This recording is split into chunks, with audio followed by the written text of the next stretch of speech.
నానావిధైశ్చ కుసుమైరపి భూషితాంగం సంసేవితాంఘ్రిసకలార్ధకరం వరేణ్యం లక్ష్మీ సహాయ గణపం సతతం భజామి.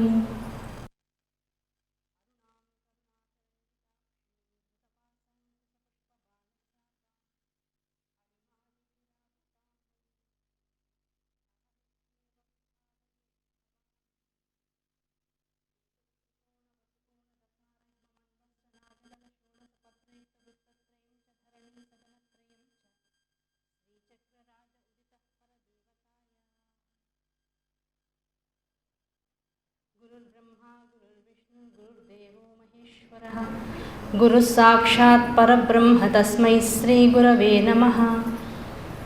సదాశివసమారంభాం వ్యాసశంకరమధ్యమాం అస్మదాచార్యపర్యంతాం వందే గురుపరంపరాం. శ్రీమాత్రే నమః. శ్రీ గురుభ్యో నమః. సభాయే నమః. శివపురాణాంతర్గతంగా ఉన్నటువంటి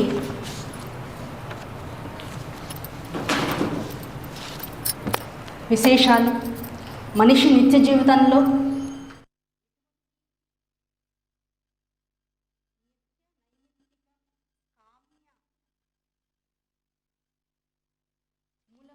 సంబంధించినటువంటి విషయాలను చేయడం ద్వారా అతి చిన్నదైనటువంటి కార్యము వలన అతి పెద్దదైనటువంటి చిత్తశుద్ధి, దాన్ని నెమ్మదిగా ఇంకా పరిణతి చెందినటువంటి భాషలో ఆత్మజ్ఞానం అని చెప్పబడుతూ ఉంటుంది. కనుక ఈ చిత్తశుద్ధిని గ్రహించడం, ఆ చిత్తశుద్ధి ద్వారా ఆత్మజ్ఞానాన్ని పొందడం అనేటువంటి అతి ఉత్కృష్టమైనటువంటి ఆధ్యాత్మిక పరిణతిని పొందేటువంటి దిశగా ఎలా నడవాలి జీవుడు అంటే, తండ్రి అనేటువంటి వాడు ఏం చేస్తాడంటే, ఏదో పిల్లవాడు బాగుండాలి, బాగా చదువుకోవాలని ఒళ్ళుని శ్రమ చేసి, అంటే 24 గంటలు కష్టపడి పిల్లల కోసమని సంపాదిస్తాడు. కేవలం సంపాదించి వాళ్ళకి సుఖాన్ని ఇవ్వాలనేటువంటి కోరిక ఎంత ఉంటుందో, దాంతోపాటు ఆ సంపాదించిన దాన్ని తండ్రి ఎంత కష్టపడ్డాడో, ఆ కష్టపడిన దాన్ని ఎంత ద్రవ్యంగా మార్చాడో, ఆ ద్రవ్యాన్ని ఎంత మన మీద ఖర్చు పెడుతున్నాడు, ఆ ఖర్చు పెట్టిన దాని ద్వారా మనం ఏం తెలుసుకుంటున్నాం, ఏం స్వీకరిస్తున్నాం, అది స్వీకరించడం ద్వారా మనం తండ్రిలా మళ్ళీ ఎలా ఎదగాలి, తండ్రి అంతటి వాడు కుమారుడు మళ్ళీ ఎలా అవ్వాలి. ఇది ప్రధానంగా విశేష విషయంగా తీసుకుంటూ, అంటే మన కుటుంబాల్లో మనం అనుకునేటువంటి సర్వసాధారణమైనటువంటి విషయాన్ని సృష్టికి మనం జాగ్రత్తగా ప్రతిపాదించుకుని ఆలోచించుకున్నట్లయితే, శివుడు అనేటువంటి తండ్రి కూడా ఏం చేస్తున్నాడు, మొత్తం తనకున్నదంతా కూడా జగత్తుగా వమించాడు. వమించి ఏం చేశాడు, ఆ తనను తెలుసుకునేటువంటి ప్రాతినిధ్యాన్ని, సంకల్పాన్ని జీవులందరికీ ఏర్పాటు చేసి జప ధ్యాన యజ్ఞ హోమాది క్రతువుల ద్వారా తనని చేరుకునేటువంటి మార్గాన్ని విశదీకరించాడు. కృతయుగము, త్రేతాయుగము, ద్వాపరయుగము, కలియుగము అని 4 యుగములుగా మొత్తం కాలాన్ని విభజించాడు. ఆ విభజించినటువంటి మార్గంలో కృతయుగములో కేవలం జ్ఞాన సంపదనే కలిగి ఉన్నటువంటి వారు జనులందరూ గనక జ్ఞానాన్ని ధ్యానము వల్ల పొందేశారు. కృతయుగము అయిపోయి త్రేతాయుగములోకి వచ్చారు. యజ్ఞముల వల్ల, యజ్ఞయాగాదుల వల్ల జ్ఞానాన్ని పొంది పరమేశ్వర అనుగ్రహాన్ని పొందుతూ వచ్చారు. ద్వాపర యుగం వచ్చింది. ద్వాపర యుగం వచ్చేటప్పటికల్లా ఏం చేయాలి, ఆ ద్వాపర యుగంలో ఉండేటువంటి వాళ్ళందరూ ఎటువంటి స్థితిగతుల్ని పొందాలి అంటే, ఈ జ్ఞానమును సంపాదించడం కోసం యజ్ఞయాగాది క్రతువులతో పాటుగా దానాన్ని అలవాటు చేసుకున్నారు. దానములు ఎక్కువగా మనకి ద్వాపర యుగంలో కనబడుతూ ఉంటాయి. ఏ దానముతో యజ్ఞయాగాది ఫలితాలన్నింటినీ పొందుతూ ఎటువంటి జ్ఞానాన్ని అయితే పొందాలో, ఆ జ్ఞానాన్ని పొందడం కోసం కలియుగానికి వచ్చేటప్పటికల్లా దేవయజ్ఞము, ఋషియజ్ఞము, పితృయజ్ఞము అనేటువంటి 3 విధానాలుగా ఏర్పాటు చేసినటువంటి విషయాలు ఏవైతే ఉన్నాయో, దాని ద్వారా జీవులు పైన యుగములలో చేయబడినటువంటి అన్నింటినీ చేస్తూ, ఎలా అన్యోన్య సహాయేన, బ్రాహ్మణుల యొక్క సహాయము తీసుకుని అన్ని వర్ణముల వాళ్ళు, బ్రాహ్మణులు తాము చేసుకునేటువంటి నిత్య నైమిత్తిక కర్మల ద్వారా తమని తాము ఉద్ధరింప చేసుకుంటూ, జగత్తులో ఉండేటువంటి ప్రకృతి సమతౌల్యాన్ని నిలుపుతూ, జగత్తుని ఆనందకరంగా ఉంచే ప్రయత్నం చేస్తున్నారు. కనుక ఈ కలియుగానికి ఏం కావాలి, ఈ కలియుగంలో ఏం చేయాలి? యజ్ఞయాగాది క్రతువులతో పాటుగా చేయదగింది దానము. ఆ దానముతో పాటు నిత్య నైమిత్తిక క్రియలు ఏవైతే కామ్యకర్మలుగా కూడా చెప్పబడుతూ ఉంటాయో వాటన్నిటిని ధర్మము చేత ఆలంబన చేసుకుంటూ ముందుకు నడుస్తూ పోవాలి. ఇలా చేస్తూ ఉండడం వల్ల కలిగేటువంటిది ఏమిటి? నెమ్మదిగా శరీరం ప్రతిదానికి అలవాటు పడుతూ ఉంటుంది. ముందు నిద్ర లేవాలి, పొద్దున్నే నిద్ర. ప్రథమైనటువంటి సూత్రం ఏమిటి? ప్రాతకాలంలో నిద్ర లేచిన తర్వాత చేయాల్సింది ఏమిటి? దంతధావనం. ఏమంటే లేవంగానే ఇంక ఇవన్నీ అయిపోయి ఉన్నాయని కంగారు పడుతూ లేవడమేనా? ఋషులు అందుకనే చెప్పారు, ప్రశాంతంగా నిద్ర లేచిన తర్వాత ఎటువంటి కాలంలో నిద్ర లేవాలి? నువ్వు పడుకుని రాత్రి తెల్లవారడానికి ముందుగా ఉన్నటువంటి చిట్ట చివరి గడి ఏదైతే ఉందో ఆ గడి ఎందు నిద్ర లేచిన తర్వాత ముందు కూర్చున్న చోట ప్రశాంతంగా నిద్ర లేచిన చోటే కూర్చుని ఒక 5 నుంచి 10 నిమిషాల పాటు ఈ నిద్ర ఇంతకాలం కూడా స్వల్పకాలిక లయంలో లయించిపోయావు. ఆ కళ్ళు మళ్ళీ తెరుచుకునేదాకా నువ్వు ఉన్నావో లేవో నీకే తెలియదు కదా. అలా మళ్ళీ ఒక అవకాశం ఇచ్చి నీకు నిద్ర మెలుగు వచ్చేలా చేసి నీ పంచేంద్రియాలు జగత్తులోకి అన్వయించబడి దాని ద్వారా మొత్తం జగత్తుని గ్రహించగలిగేటువంటి శక్తిని తిరిగి పొందినందుకు ముందు పరమేశ్వరుడికి ధన్యవాదాలు చెప్పు. అంటే పరమేశ్వర ధ్యానం కాసేపు చేయి, ప్రశాంతమైనటువంటి చిత్తంతో చేయి. ఎటువంటి కోరికలు అయ్యా లేపావు చాలు, మళ్ళీ ఇంకో 24 గంటలు నా జీవితం ఖాతాలో వేసావు, దానికి నీకు ధన్యవాదాలు అయ్యా అని ప్రశాంతంగా కూర్చుని నమస్కరించుకున్న తర్వాత ఏం చేయి? దంతధావనం చేయి. ప్రతిదానికి రూల్ చెప్పారు. శివపురాణం అంటే ఏదో శివుణ్ణి కూర్చున్నటువంటి విషయాలు మాత్రమే చెబుతూ, శివకథలను మాత్రమే చెప్తూ, ఆ శివకథల ద్వారా శివ చైతన్యాన్ని వృద్ధి చేయడం ఎంత అవసరమో, ఆ శివ చైతన్యం అనేటువంటిది జీవుడిలో ఉండేటువంటి అంతర్గతమైనటువంటి చైతన్య స్వరూపమే. దాన్ని మేల్కొల్పడమే అసలైనటువంటి శివపురాణం. శివుడు ఎక్కడున్నాడు? దేహంగా ఉన్నాడు కదా. శివుణ్ణి ఎప్పుడు మనం ఉటంకించాలన్నా పరమేశ్వరుడు అంటాం. చాలా చిన్న సూత్రం, అందరం మర్చిపోతూ ఉంటాం, దాని గురించి పెద్ద ఆలోచించాం. శివుడు లేదా పరమేశ్వరుడు ఒక్కడే ఉన్నాడు. మరి దేవతలు ప్లూరల్ నెంబర్లు ఉన్నారు, బోల్డ్ మంది ఉన్నారు. ఆ దేవతలందరూ ఎలాంటి వాళ్ళు? దేహుడు ఒక్కడే. దీనికి రకరకాల పేర్లు ఉన్నాయి జగత్తులో. ఈ దేహము నందు ఇంద్రియములతో పాటు అవయములు అనేకములు ఉన్నాయి. ఇవన్నీ కలిపితే దేహము. ఈ దేహంలో అంతర్గతంగా ఉన్నవాడు పరమేశ్వరుడు. కనుక ఈ జగత్తంతా దేంతో నిండబడి ఉంది? ఎవరి వల్ల వచ్చింది అంటే పరమేశ్వరుడు వల్ల వచ్చింది. ఎవరితో నడుస్తుంది అంటే ఇంద్రియములు, దేవతల యొక్క అనుగ్రహంతో నడుస్తుంది. ఈ దేవతలందరూ ఎవరి నుంచి వచ్చారు అంటే పరమేశ్వరుడు నుంచి వచ్చారు. ఆ పరమేశ్వరుడు నుంచి వచ్చినటువంటి దేవతల ద్వారా ఏ జగత్ అయితే ముందుకు నడిపింపబడుతుందో ఆ దేవతలందరికీ కూడా కృతజ్ఞతలు చెప్పేటువంటి భారము, బాధ్యత జగత్తులో ఉన్నటువంటి జీవులందరి మీద ఉన్నటువంటిది. అటువంటి ఉద్దేశముతో పొద్దున నువ్వు లేచినప్పటి నుంచి సాయంకాలం పడుకునేదాకా నువ్వు ఎటువంటి విషయాలను గ్రహించి ఎలాంటి విధి విధానాలతో నువ్వు చేసేటువంటి 24 గంటల కార్యాన్ని చర్యలను కూడా చేస్తూ పోవాలో, భగవద్ అనుగ్రహంతో వచ్చినటువంటి జీవితాన్ని భగవత్ కైంకర్యంగా మార్చి ఎలాగైతే భగవంతుడికి నివేదించాలో చెప్పేటువంటిదే శివపురాణం. కనుక ఈ శివపురాణంలో ఈ 2వ రోజు ప్రవచనంలో కూడా చెప్పుకునేటువంటిది ఏమిటి? లేవడం, ఎటువంటి భావనతో లేవాలో తెలుసుకోవడం, ఆ లేచిన తర్వాత భగవంతుణ్ణి పరిపూర్ణంగా కృతజ్ఞతా స్వరూపంతో భావిస్తూ వారికి నమస్కారాలు తెలియజేసుకున్న తర్వాత దంతధావనం చేసుకుని, ఆ దంతధావనం ఎలా చేయాలి దాని దగ్గర నుంచి చెప్పాడు. నోట్లో పుల్ల పెట్టుకుని ఇల్లంతా తిరక్కు, ఇది మనం మొదటి రోజు కూడా చెప్పుకున్నాం. ఇల్లంతా తిరక్కు, అదో మహాపాపం. ఎందుకు? దేన్నైనా శుభ్రపరుస్తున్నావు అంటే శుభ్రపరుస్తున్నటువంటి ప్రదేశాన్ని మారి ఇంకొక ప్రదేశంలోకి వెళ్ళడానికి అవకాశం లేదు. ఆ అశుభ్రత ఆ ఏరియా అంతా ప్రసరిస్తూ ఉంటుంది. అంతటి అశుభ్రత లైజాల్ వేస్తేనో లేకపోతే ఇంకో లిక్విడ్ వేస్తేనో పోయేటువంటి అశుభ్రత కాదు.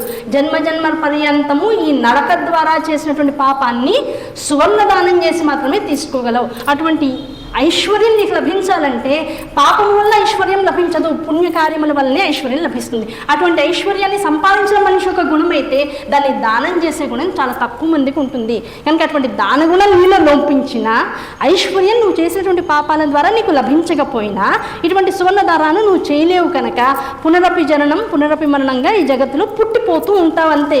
ఇలాంటి పాపాన్ని అనుభవించే కన్నా అసలు పాపం అంటే ఏంటో తెలుసుకుని దాన్ని చేయకుండా నివారించుకోవయ్యా జీవితంలో.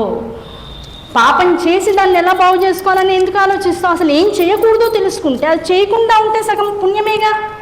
అలాంటి విషయాలన్నీ కూడా ఇందులో చెప్పేసి దంతధావనం జాగ్రత్తగా ఒక చోట కూర్చుని మోకాళ్ళ మీద కూర్చుని చేసుకోమన్నాడు. అయిపోయిందిగా, పెద్ద ఆసనం అది. ఏమంటే మోకాళ్ళు వంగట్లేదండి, చాలా కష్టంగా ఉందండి. ఎందుకు? మోకాళ్ళు వంగిన వయసు నుంచి వంగనంత వయసు దాకా మనం దాన్ని వంచలేదు. ఆ అవసరం రాలా, ఎలా చేసుకోవాలో అంత దానం తెలియలా.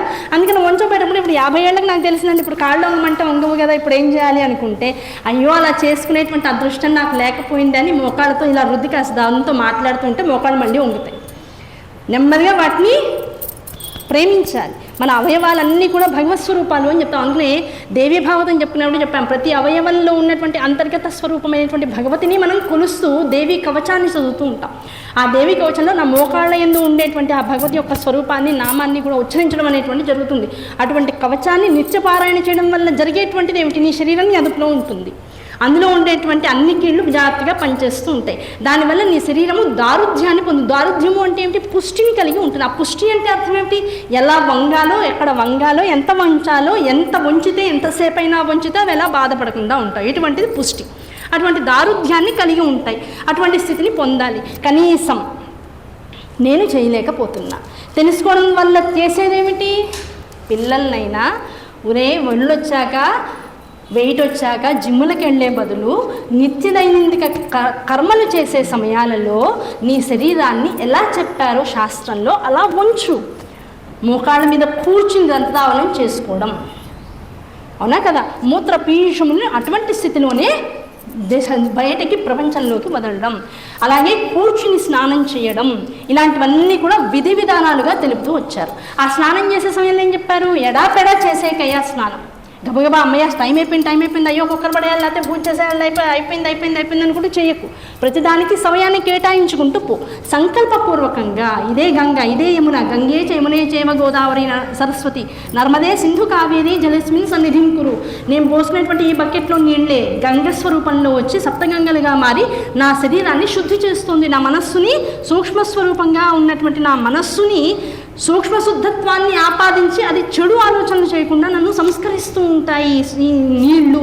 ఈ నీటి ద్వారా నేను చేసేటువంటి స్నానం వలన శరీర తాపమే కాక మానసిక తాపములన్నీ కూడా తొలగిపోవాలనేటువంటి శుద్ధ సంకల్పంతో చక్కగా స్నానాన్ని చేయి. దాన్ని దేవతా స్నానము అంటాం. అటువంటి సంకల్పపూర్వక స్నానాన్ని చేసిన తర్వాత ఏం చేయాలి?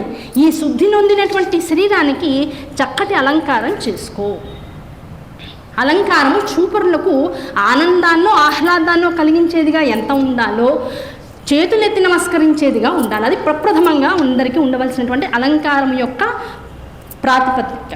నువ్వు అలంకారం ఎంతవరకు చేసుకోవాలి? నీకు నచ్చినట్లు చేసుకోవడం ఎంత అవసరమో. ఎవరైనా సరే నిన్ను చూసి అబ్బా చక్కగా ఉన్నారు అనుకోవాలి. అలా అనుకునేటంత అలా అలంకారం కనుక నువ్వు చేసుకున్నట్లయితే అసలు ఎక్కడా స్త్రీ వివక్ష కానీ స్త్రీపై దాడులు కానీ జరగవలసినటువంటి అవకాశం లేదు. పురుషుడు కనబడ్డాడు, చక్కటి అలంకారం ఉంది, అనవసరమైన వేషభాషలు లేవు, అనవసరమైన విధానాలు లేవు, చక్కగా త్రిపుండ్రాలు పెట్టుకున్నాడు, నామం పెట్టుకున్నాడు, ప్రశాంతంగా గంధంతో పైకి ఊర్ధ్వం పురం పెట్టుకున్నాడు, మధ్యలో కుంకం పెట్టుకున్నాడు, చక్కటి చొక్కా వేసుకున్నాడు, పంచ కట్టుకున్నాడు. అయ్యా పంచ అందరూ కట్టుకునేది కొని ప్యాంట్ వేసుకున్నాడు. ఎవరిని చూసినా అమ్మవారిలాగా నమస్కారం చేస్తున్నాడు. అలాంటి వాడితో ఎంత దూరం అయినా సరే ఒంటరిగా ప్రయాణించడానికి భయం లేదు. ప్రతి వాళ్ళని చూడగానే అమ్మా నమస్కారం చేస్తున్నారు. అటువంటి వ్యక్తులతో ఎటువంటి భయము లేదు జగత్తులో. ఈ భావనలు తొలగిపోయి మన అలంకారం వల్ల ఎదుటి మనుషుల యొక్క మనస్సు రకరకాల విషయాల వైపుకి ఎప్పుడైతే వెళుతున్నాయో భయము అనేటువంటిది ఏర్పడి దాక్కోవడం అనేటువంటిది అలవాటైపోతుంది. ప్రతి వాడిని అనుమానించడం అనేటువంటిది అలవాటు అవుతుంది. ప్రపంచమంతా శివస్వరూపం అని తెలుసుకున్నటువంటి వాళ్ళము ఆ శివస్వరూపంగా జగత్తుని చూడాలే తప్ప ఎదురుకుండా ఉన్నటువంటి శివస్వరూపాన్ని చూసి భయపడడం ఎందుకు? ఇదంతా మనం చేసుకున్నటువంటి తప్పులే. కనుక ఈ తప్పు నుంచి బయటికి రావాలంటే నీ అలంకారం ఎలా ఉండాలి? ఆహ్లాదాన్ని ఆనందాన్ని కలిగించాలి. దైవపూరకమైనటువంటి భావాన్ని ఎదుటి మనుషులు నీ అలంకారం అనేటువంటిది చొప్పించేలా ఉండాలి. అటువంటి అలంకారాన్ని చేసుకో. అమ్మవారు ఎలా ఉంటుందో అలా ఉండు నువ్వు కూడా. అప్పుడు ఏ మనిషికి నీ పట్ల వికారం కలగడానికి అవకాశం లేదు. అటువంటి స్థితిగతుల్ని పొందు. ఏమంటే దానికి వయసు ముఖ్యమా? ఇప్పుడే ఎందుకు 50 వచ్చాక ఎలాగో అలాగే ఉంటాంగా. ఆ 50 లోపలేగా జరిగే అర్థాలు మొత్తం అన్నీ జరుగుతున్నాయి. మరి దాని నుంచి బయటపడాలంటే మనిషి చూపు ఎక్కడ పడాలి? ఒక మనిషిని ఒక స్త్రీని చూడగానే దృష్టి అవయవాల వైపుకు వెళ్ళిందంటే మనం సరిగా లేవని అర్థం. ఉండాలి అంటే ఏం చేయాలి? దానికి తగ్గ అలంకారం చేసుకోవాలి. వస్త్రధారణ దానికి తగ్గట్లుగా చేసుకోవాలి. అలా చేసుకుంటే నడత భవిష్యత్తు బాగుంటుంది. మనం మన పిల్లలకి నేర్పించే విషయం కూడా అలాగే నేర్పించాలి.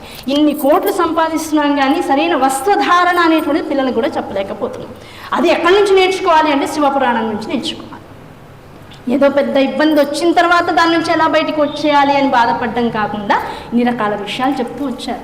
దంతధావనం, శరీరాన్ని శుభ్రం చేసుకోవడం, ఆ తర్వాత ఆ వస్త్రధారణను చక్కగా అలంకరించుకోవడం, దాంతోపాటుగా విధి విధానాలన్నింటినీ ఏర్పాటు చేసుకుని నీ ఇంట్లో నువ్వు పెట్టుకున్నటువంటి దేవతార్చన మండపం ఎలా ఉందో ఆ మండపంలో చక్కగా కూర్చుని ముందు పూజాధికారులు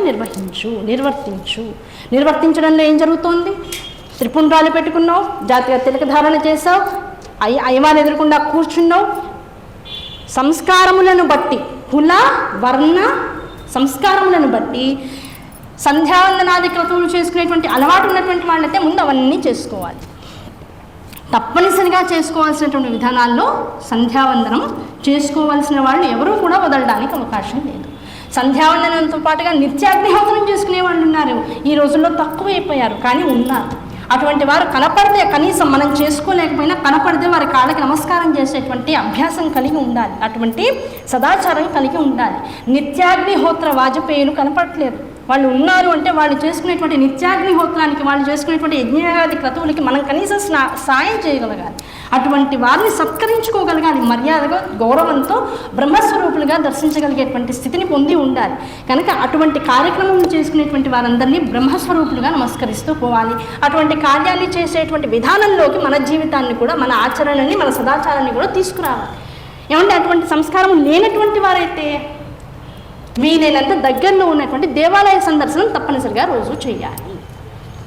ఆ దేవాలయ సందర్శనంతో పాటు ఇంతకుముందు ప్రవచనంలో మనం చెప్పుకున్నాం, ఆదివారం నుంచి శనివారం దాకా ఎటువంటి దేవయజనాది కార్యక్రమాలు చేసుకోవాలి. అది అందరూ చేసుకోవచ్చు. అన్ని కుల వర్ణముల వాళ్ళు, అన్ని ఆశ్రమ ధర్మములలోనూ ఉన్నటువంటి వారు నిత్యము చేసుకోగలిగినటువంటి దేవయజనము అని చెప్పబడింది. ఆ దేవయజనము చేసుకుంటూ దాంతోపాటు నిత్య దేవాలయ సందర్శనం ఎవరైతే చేస్తారో, దేవాలయం అనగానే ఏముంటుంది? ఒక హోమగుండం ఉంటుంది.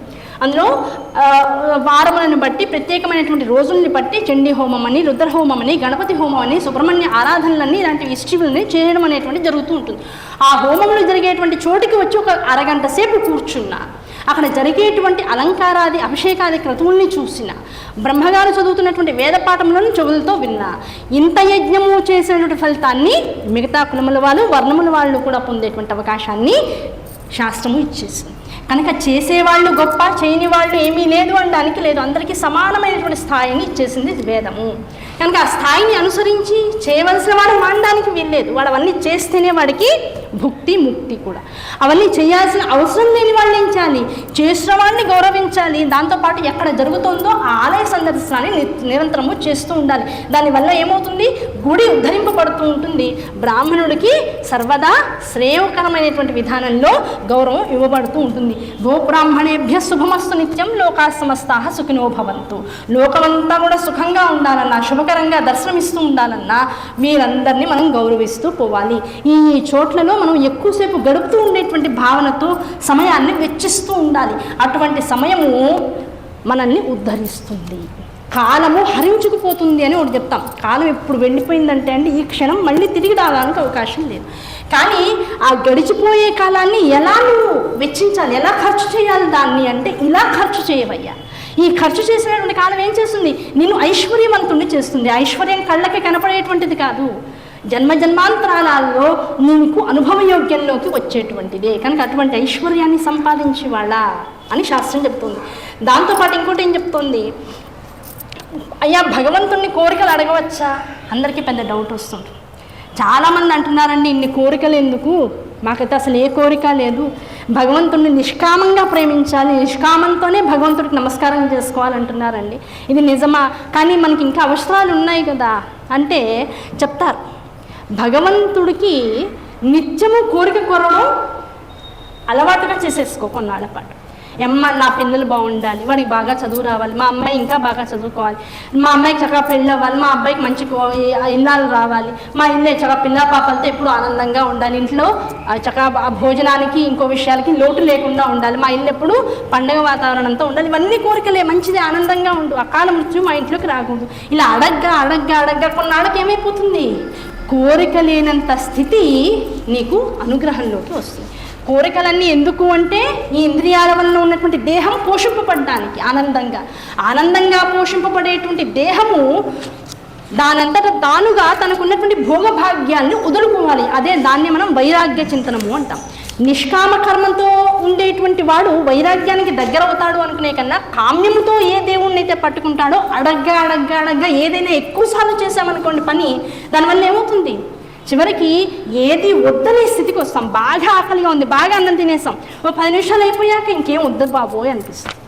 అవునా కదా? దేన్ని ఎక్కువగా చేస్తామో అది వద్దనే స్థితికి వస్తాం. కనుక శాస్త్రం చెప్తుంది, శివుడే చెప్తున్నాడు, అడుగువయ్యా ముందు, భగవంతుని ఎలా అడగాలో తెలుసుకుని ఎలా అడిగితే భగవంతుడు ఇస్తాడో దానికి ఆచరణలోకి పెట్టు. అందుకని ఏమంటే నాకు కష్టం ఉందండి అంటే ఫలానా శ్లోకం చదువుకోండి, ఫలానా స్తోత్రం చదువుకోండి, ఫలానా మంత్రాన్ని చదువుకోండి, ఈనాడు పాటు చదువుకోండి. వెంటనే అడుగుతారు, ఏమంటే ఎన్నిసార్లు చదువుకోవాలి, ఎన్నాళ్ళు చదువుకోవాలంట. అయ్యా మీకు ఫలితం కోసమైతే అడుగుతున్నారో ఆ ఫలితం మీకు ఇవ్వబడేదాకా, ఆ ఫలితం సిద్ధింపబడేదాకా చదువుకోండి. అయ్యామండి ఇన్నాడు మీరు చదవమన్నారండి, చదివేసాం, మాకు ఇంకా అవ్వలేదండి పని. ఎంత ఫలితం నీకు రావాలో ఆ ఫలాన్ని ఇచ్చేటువంటి సమయం దాకా నువ్వు చేసేటువంటి సాధన పనికి రాలేదు అని అర్థం. ఆ సాధన ఆ ఫలితాన్ని మించినటువంటి స్థాయిలో ఉంటేనే నీకు దక్కవలసినటువంటి ఫలితం నీ దాకా వస్తుంది. కనుక ఫలితం వచ్చేదాకా సాధన చేస్తూ ఉండవలసింది. అటువంటి సాధన వల్ల కలిగేటువంటిది ఏమిటి, ముందు కోరిక తీరాలనేటువంటి సంకల్పం నిరంతరం అనుకుంటూ ఉంటాం. లేకపోతే రోజువారీ ఏడుపు ఎలా ఉంటుంది, అయ్యో నాకు ఇది అనుకున్నాను అవ్వలేదనేదాన్ని ఎక్కువ స్మరిస్తూ ఉంటాం. ఒక సాధన నిమిత్తం ఒక శ్లోకాన్ని రోజు పట్టుకున్నాం, ఈ సాధన నాకు సంకల్పపూరితంగా అవ్వాలి అనుకున్నాం.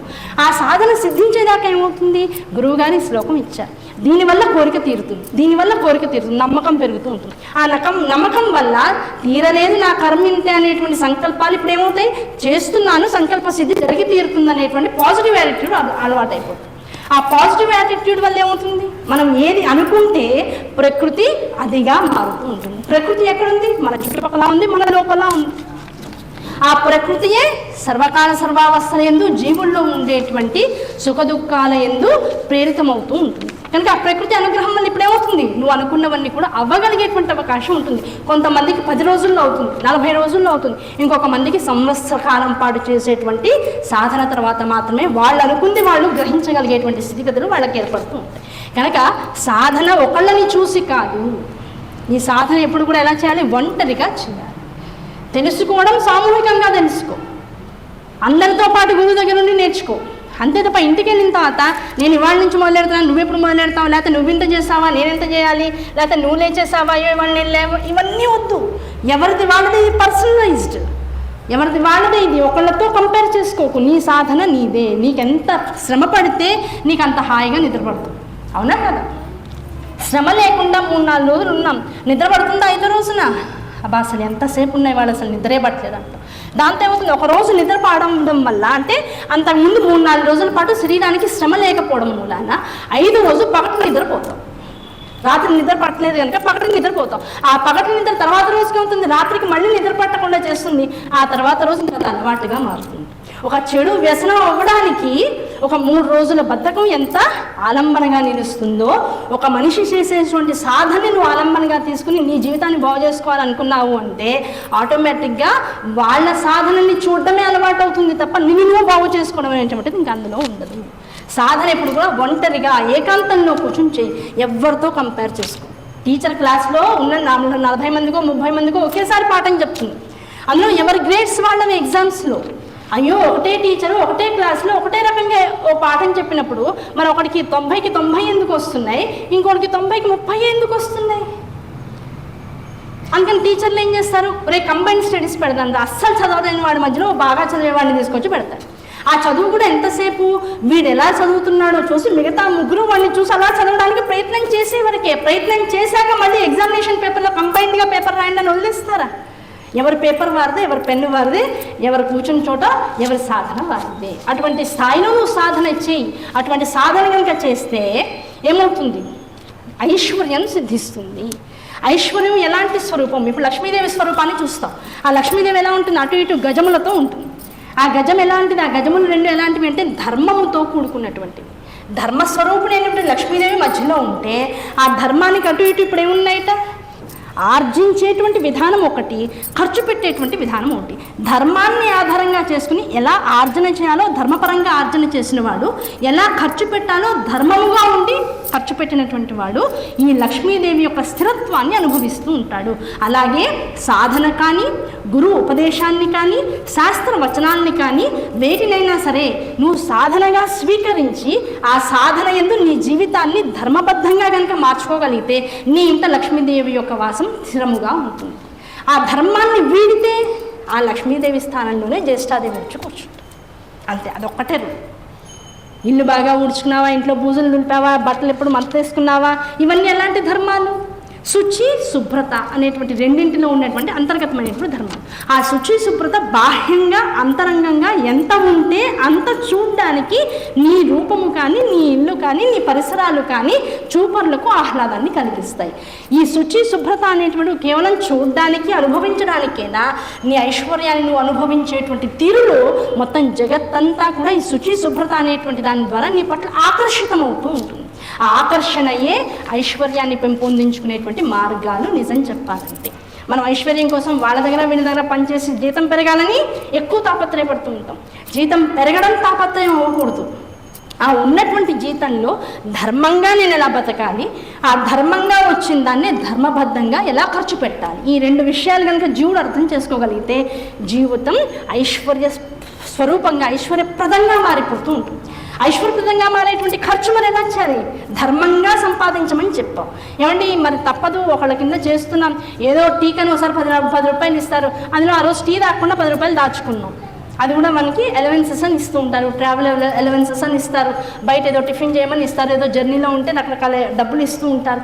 అన్ని దానికోసం ఖర్చు పెట్టుకోకుండా రూపాయి దాచుకుందాం అనిపిస్తుంది. మరి అదే అధర్మమేనా? యజమానిని మోసం చేసినట్లేనా? మరి ఆ డబ్బు కూడా ఎలా ధర్మబద్ధంగా మార్చుకోవాలి అంటే నువ్వు చేసేటువంటి పూజాధికాల యందు ఏ ద్రవ్యాన్నైతే వినియోగించి రకరకాల పదార్థాలని కొంటున్నావో ఆ పదార్థాలన్నింటినీ భగవంతుడి యొక్క కైంకర్యానికి ఎలాగైతే వాడుతున్నావో అటువంటి కైంకర్య బుద్ధి ద్వారా ఈ ధనము సంపాదన అనేటువంటిదంతా కూడా శుద్ధత్వాన్ని పొందుతుంది. దానికోసం పూజ చేయి.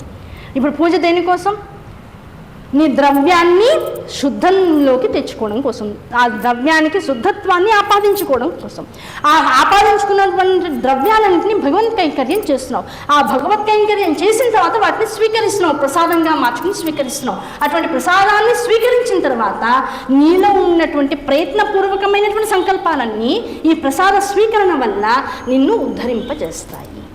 కనుక పొద్దున్న లేచినప్పటి నుంచి సాయంకాలం దాకా ఈ శరీరాన్ని ఎన్ని కర్మలు చేయడం కోసమైతే ఉద్యుక్తుని చేస్తున్నావో ఆ కర్మలన్నీ చేసిన తర్వాత చివరికి ఏమవుతుంది? కర్మలన్నీ భగవత్ కైంకర్యం అయిపోవలసిందే. ఇందులో ఎక్కడా నీ అహంకారం లేదు సుమా. చేతులు పనిచేస్తున్నాయి, లేకపోతే ఓ రోజు ఉన్నట్టుండి చేయి నొప్పి పెడుతూ ఉంటుంది. ఆ రోజు ఎక్కువగా ఆనందంగా పనిచేయలేవు, కష్టపడుతూ ఉంటావు, అబ్బా అబ్బా అనుకుంటూ పనిచేసావు.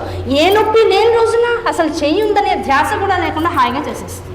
అంటే ఇది ఉంది లేదు అనేటువంటి ధ్యాస లేకుండా నీ శరీరం మొత్తాన్ని ఒక పని మీద పెట్టగలుగుతున్నావు అంటే ఎంతమంది దేవతానుగ్రహాలు నీ మీద ఉంటే చేయగలుగుతున్నావు. కనుక నిత్యము నువ్వు థ్యాంక్స్ చెప్పుకోవాల్సింది ఎవరికి? ప్రకృతి, దాంతోపాటు నీ దేహంలో ఉన్నటువంటి సర్వదేవతా సముదాయానికి. ఈ ఒక్క కృతజ్ఞతాభావం నీలో ఉండడమే ధర్మాన్ని పట్టుకోవడం అనేటువంటిది. అటువంటి ధర్మాన్ని పట్టుకునేటువంటి వాడు ఏమవుతాడు? సర్వదా రక్షింపబడతాడు. అదొక్కటే శాస్త్రం చెప్తున్నటువంటి విషయం. ఈ శాస్త్రం చెప్పేటువంటి విషయాలు ఏ ద్రవ్యాన్నైతే నువ్వు ఆర్జిస్తావో ఆర్జించినటువంటి ద్రవ్యంతో చేయవలసినటువంటి పనులు ఏమిటి? దీన్ని విభజించుకో.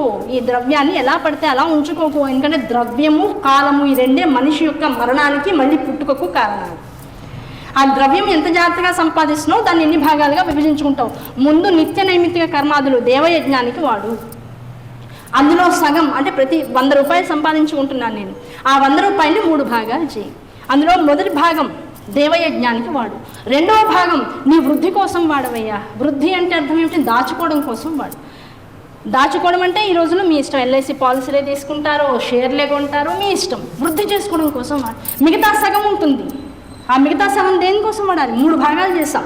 మొదటి భాగం దేవయజ్ఞం, రెండవ భాగం వృద్ధి కోసం, మూడవ భాగం దానం కోసం వాడుకో. ఇలా 3 భాగాలు చేసి ఏ జీవుడైతే ఐశ్వర్యాన్ని అనుభవిస్తాడో, ఇది అనుభవం అంటే. అనుభవం అంటే కేవలం భోగలాలసతో అనుభవించడం కాదు. ఇవాళ శాలరీ వచ్చింది పెద్ద హోటల్ కనుక్కోవడం కాదు భోగం అంటే. వచ్చిన దాన్ని ముందు 3 భాగాలు చేయి.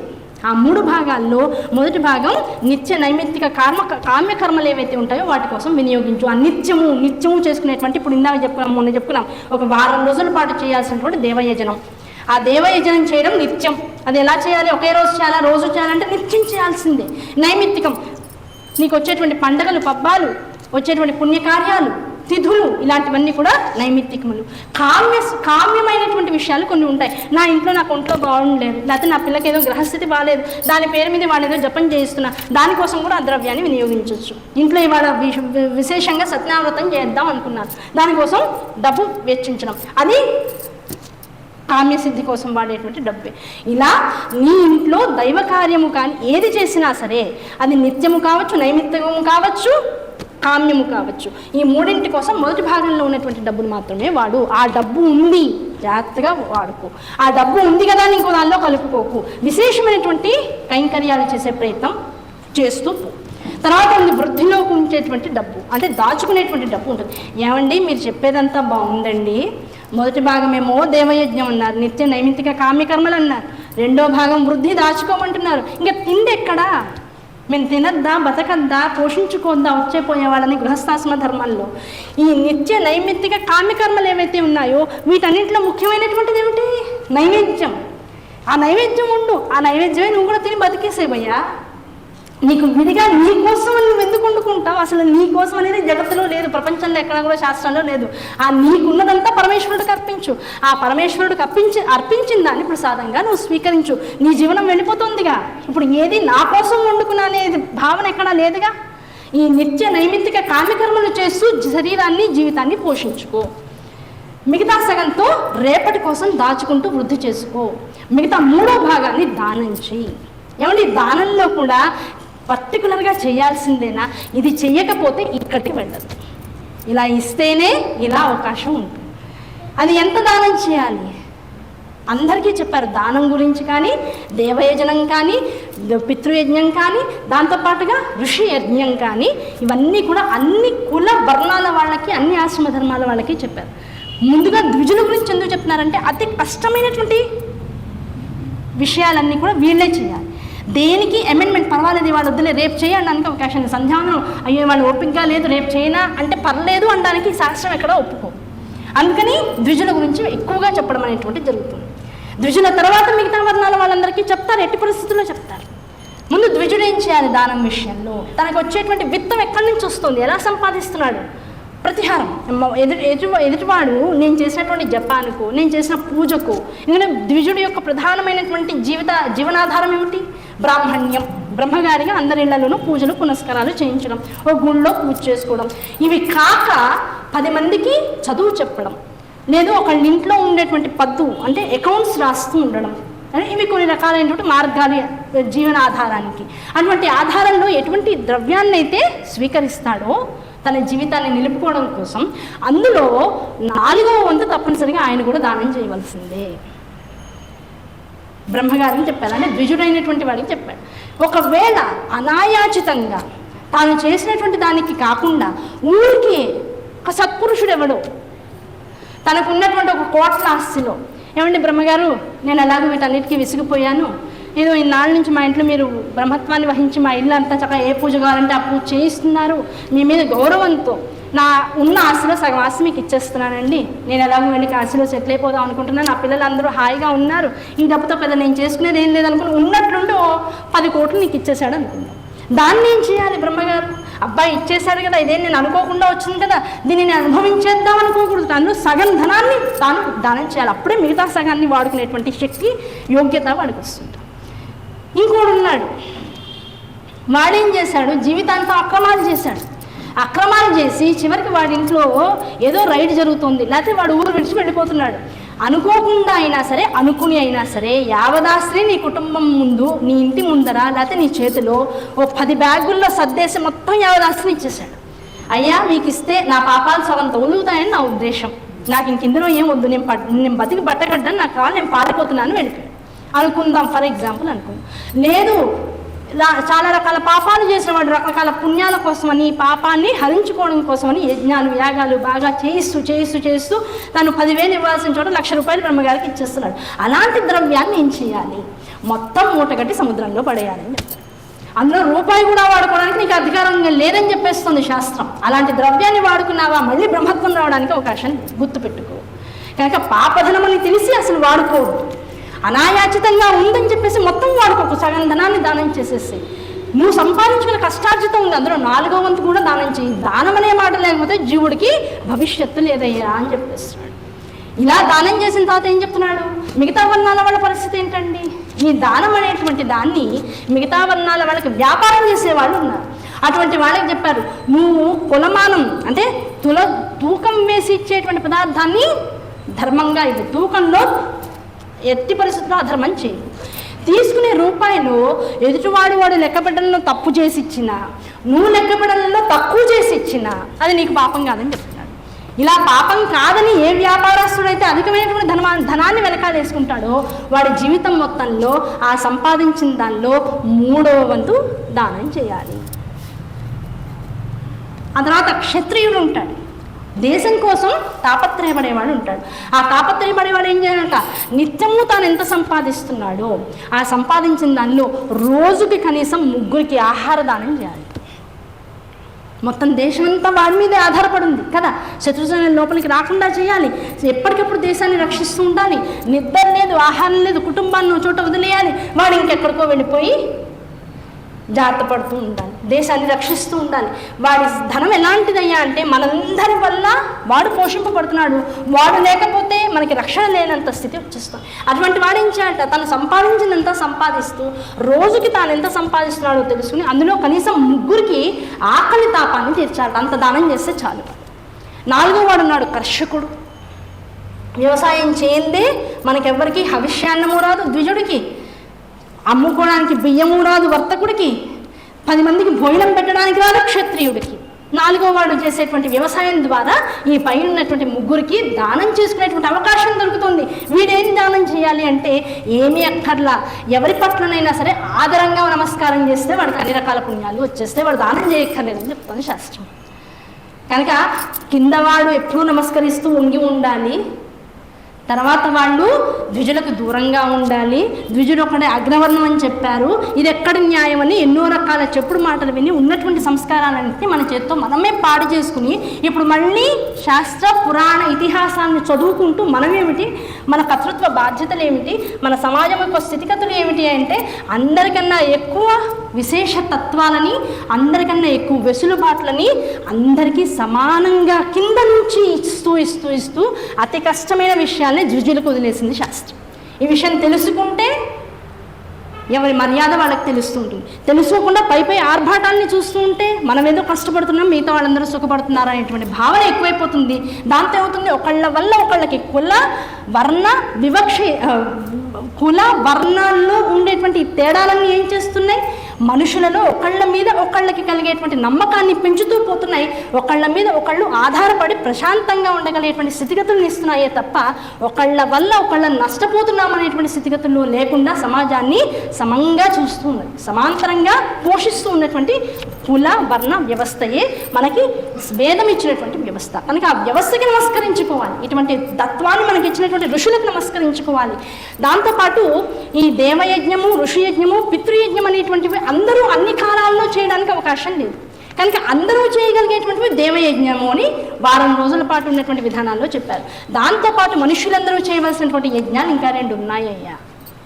ఈ దేవయజ్ఞం వారం రోజుల పాటు నిరంతరం చేస్తూ దాంతోపాటు ఇంకో 2 రకాలైనటువంటి యజ్ఞాలని చేయి. అగ్నియజ్ఞం అందరూ చేయడానికి అవకాశం లేదు. అగ్నియజ్ఞం అంటే నిరంతరం అగ్నిహోమాది కార్యక్రమాలు చేస్తూ ఉండాలి. బ్రహ్మయజ్ఞం అంటే నిరంతరం వేదపారాయణ నేర్చుకుంటూ ఉండాలి, పన్నాలు చదువుకుంటూ ఉండాలి, ఆ వేదము ద్వారా వచ్చినటువంటి మంత్రాన్ని వల్లవేస్తూ ఉండాలి, సంధ్యావందనాది యజ్ఞకతువులన్నీ చేసుకుంటూ ఉండాలి. దానివల్ల దేవ ఋషి తర్పణాలన్నీ విలుస్తూ ఉండాలి, దానివల్ల ఆనందం కలుగుతూ ఉంటుంది. ఈ దేవయజ్ఞం అందరూ చేసుకోవచ్చు అని చెప్పేశారు కనుక ఇది అందరూ చేసుకోవచ్చు. ఈ చేసుకునే క్రమంలోనే జీవులందరూ పాటించవలసినటువంటి చేయవలసినటువంటి 2 ముఖ్యమైనటువంటి విషయాలు చెప్తున్నాను, జాగ్రత్తగా గమనించు. ఎవరు చెప్తున్నారు? నందికేశ్వరుడు సనత్కుమారుడితో చెప్తున్నారు. సనత్కుమారుడు ఏం చేశాడు? వ్యాసుల వారికి చెప్తున్నారు. వ్యాసుల వారు ఏం చేశారు? సూతుల వారికి చెప్తున్నారు. సూతుల వారు సత్రయాగం చేస్తున్నటువంటి 70,000 మంది ఋషులకు మునులకు ఆ సత్రయాగ సమయంలో కూర్చోపెట్టుకుని వారి వారి మనస్సులన్నీ కూడా చిత్తశాంతిని పొందడం కోసం ఈ శివపురాణం అనేటువంటి గాథను చెబుతూ ఇందులో నిత్య దైనందిక జీవితంలో జీవులందరూ కూడా ఎటువంటి వర్ణ విషయాలను అనుభవిస్తున్న కుల వ్యవస్థలలో ఉన్న అందరూ సమానంగా వృద్ధిని పొందేందుకు కావలసినటువంటి విషయాలన్నింటినీ జాగ్రత్తగా విశదీకరిస్తూ పోతున్నారు. ఆ విషయాలన్నింటిలోనూ కూడా అందరూ చెప్తున్నటువంటివి, అందరూ చేయదగినటువంటివి చెప్తూనే ఎవరు ఏది ఎలా చేస్తే బాగుపడతాడో, ఎవరు ఏది ఎంతవరకు చేస్తే ఉన్నతుడవుతాడో చెప్తూ వస్తూ ఇప్పుడు ఏం చెప్తున్నాడు, ఈ దేవయజనం అందరూ చేయొచ్చయ్యా. ఈ దేవయజనంతో పాటుగా శరీరయజ్ఞం, దేహయజ్ఞం అని ఉంటుంది. ఆ దేహయజ్ఞాన్ని ఎలా చేయాలి, ఇది అందరూ చేయొచ్చు. దేవయజనంతో పాటుగా దేహయజ్ఞం ఉంటుంది. ఆ దేహయజ్ఞం అంటే ఏంటి? శరీరంతో చేసేటువంటి యజ్ఞము. ఒక పూజ అనుకున్నాం, లేదు ఒక ప్రదక్షిణ అనుకున్నాం. పూజ, ప్రదక్షిణ, లేకపోతే ఇంట్లో ఒక చోటుకి వెళ్ళి పలానా నేను ఆ గుడికి వెళ్తానండి, ఆ గుడికి నమస్కరించుకున్నాను అంటాం. లేకపోతే ఒక క్షేత్రానికి వెళ్తాం, ఒక తీర్థయాత్రకి వెళ్తాం. ఈ సమయాల్లో శరీరం పడేటువంటి కష్టం, చేసేటువంటి కష్టం, కూర్చోవడం, లేవడం, బయటికి వెళ్ళి సరుకులు ఇంట్లో సత్యనామృతం పెట్టుకున్నాం, లేకపోతే ఇంకో వైభవలక్ష్మి పూజ పెట్టుకున్నాం. ఆ కార్యక్రమం సవ్యంగా అవడం కోసం ఎన్ని తెచ్చుకోవాలి? పళ్ళని, పూలని, ఇంట్లో వంటకని, కూరలని, ఇవన్నీ తెచ్చుకుని, దాంతోపాటు బ్రహ్మగారు చెప్పిన లిస్టింగ్ కూడా తెచ్చుకుని, పసుపు కుంకాలతో పాటు అన్నీ కూడా ఇవన్నీ కూడా ఏర్పాటు చేసుకుని, ఏ వస్తువులకి ఆ వస్తువులు సర్దుకుని, అవన్నీ ఇంటికి వచ్చే లోపల ఇల్లు కడుక్కుని, మొత్తం అనవసరంగా ఇన్నాళ్ల పాటు దుమ్ము పట్టిపోయిన వస్తువులన్నింటినీ కూడా శుభ్రం చేసుకుని, మొత్తం ఇల్లంతా ఒకసారి కడిగి దులిపేసేసి ఆరేసేసుకుని, మళ్ళీ మనం కూడా మన ఇంట్లో మనకి విసుగు కనిపించే విషయాలన్నింటినీ తొలగించుకుని, పిలిచే వాళ్ళందరినీ పిలుచుకుని ఇంత శ్రమ పడుతున్నాం. అలాగే ఒక తీర్థయాత్రకి వెళ్ళావు, రోజువారీ తిన్నట్టు ఉండదు, రోజువారీ పడుకున్నట్టు ఉండదు. సరే, కాళ్ళు నొప్పులు పెడుతూ ఉంటాయి, రకరకాల చోట్లకి కాళ్ళతో నడుస్తూ వెళ్తూ ఉంటావు. అక్కడెక్కడా కూడా ఎక్కడానికి దిగడానికి వ్యవస్థలు తక్కువగా ఉంటాయి. గంటల సేపు లైన్లలో నుంచుంటావు దేవుణ్ణి చూడడం కోసం. కొద్దిగా ఆహారం మాత్రమే దొరుకుతుంది ఒక సమయంలో, మనకి తినవలసినటువంటి పదార్థాలు దొరకవు చాలా సమయాల్లో. అలాంటి స్థితిగతుల్లో కూడా ఒక తీర్థయాత్రను చేసొచ్చావు. దీనివల్ల ఏం కలుగుతుంది? శరీరంతో ఈ భౌతికమైనటువంటి జగత్తులో నువ్వు అనుభవించవలసినటువంటి ఎన్నో రకాలైనటువంటి కర్మలు ఏవైతే ఉన్నాయో, పాప కర్మల వల్ల అనుభవించవలసినటువంటి కష్టములు అనేటువంటి స్థితిలు ఏవైతే ఉన్నాయో అవన్నీ కూడా ఇటువంటి దేహయజ్ఞము సలపడం ద్వారా తొలగిపోతాయి, గుర్తుపెట్టుకో.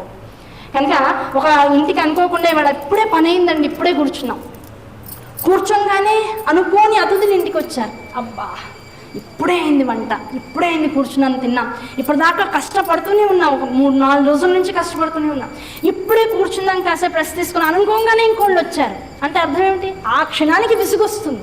మరుక్షణానికి మనసును ఎలా మార్చుకోవాలి? నేను ఇప్పుడు రెస్ట్ తీసుకోవడం అనేటువంటిది ఈ కాలానికి సరైన విషయం కాదు, తీసుకునే అర్హత నాకు లేదు. లేకపోవడం మూలాన భగవంతుడు ఏం చేశాడు? తన స్వరూపంగా ఇంటికి ఒక అతిథిని పంపించాడు. ఆ అతిథిని జాగ్రత్తగా సత్కరించి పంపించానా, నేను పడవలసినటువంటి తర్వాత కష్టం ఏదైతే ఉంటుందో, దీర్ఘకాలికంగా నన్ను బాధ పెడుతుందో, అది అతిథి యజ్ఞంతో నా నుంచి తొలగిపోతుంది. నాకు సుఖం అనేటువంటి దాన్ని భగవంతుడు ఇవ్వడం కోసం తాత్కాలికంగా ఈ కష్టాన్ని ఇచ్చి, అది కేవలం చక్కగా మాట్లాడుతూ వాళ్ళ మనసుని కష్టపెట్టకుండా వాళ్ళకి ఇంకాస్త శ్రమపడి వండి పెట్టి భగవంతుడికే స్వయంగా పెడుతున్నాను అనేటువంటి భావంతో కనుక నేను పెట్టగలిగినట్లయితే ఒక పెద్ద కష్టం నాకు ఫ్యూచర్లో వచ్చేదాన్ని ఈ కాస్త కష్టంతో భగవంతుడు చేత్తో తీసేస్తాడు. ఏది సుఖం ఇప్పుడు? ఈ చిన్న చిన్న కష్టాలు, అబ్బాయి ఇది అనుకున్నాను, ఇది అవ్వలేదండి, ఇలాగే అయింది, అయితే నా కర్మ, ఇలా చాలాసార్లు అనుకుంటుంటాం. నేను అనుకుంది అవ్వదు, చాలామంది అంటుంటారు, ముందు నేను ప్లాన్ చేస్తే అవ్వదండి అంటుంటారు. అలా ఎందుకు అవ్వదు అంటే, తల్లి తండ్రి అయినటువంటి భగవంతుడు, మాతాచ పార్వతీదేవి పితాదేవో మహేశ్వర, వీళ్ళిద్దరు ఏం చేస్తారు? వీళ్ళు అనుకున్నట్లుగా అయితే అహంకారం పెరుగుతుంది. వీళ్ళకి అహంకారం వస్తే రాముడు కూడా ఒక అక్షరం పెరిగిపోతుంది, వాళ్ళు రావణాసురుడు అవుతాడు. అవునా కాదా? ఆ అచ్చు పెరిగిపోయి, ఒక అక్షరం పెరిగిపోయి 10 తలల అహంకారం వచ్చే బదులు రాముడిని ఏం చేస్తారు? రాముడిగా ఉంచడం కోసం అడవులకే పంపిస్తారు. అవునా కదా? కనుక రాముడు అడవులకు వెళ్ళాడు అంటే అర్థం ఏమిటి? రావణాసురుడిగా మారిపోకుండా ఉండడం కోసం, మనలో ఉన్నటువంటి 10 తలని నరకడం కోసం మాత్రమే. అంతే తప్ప ఇది ఎందుకైంది, ఇలా ఎందుకైంది, ఇది ప్రారంభం, ఇది కర్మ, ఇది కష్టం.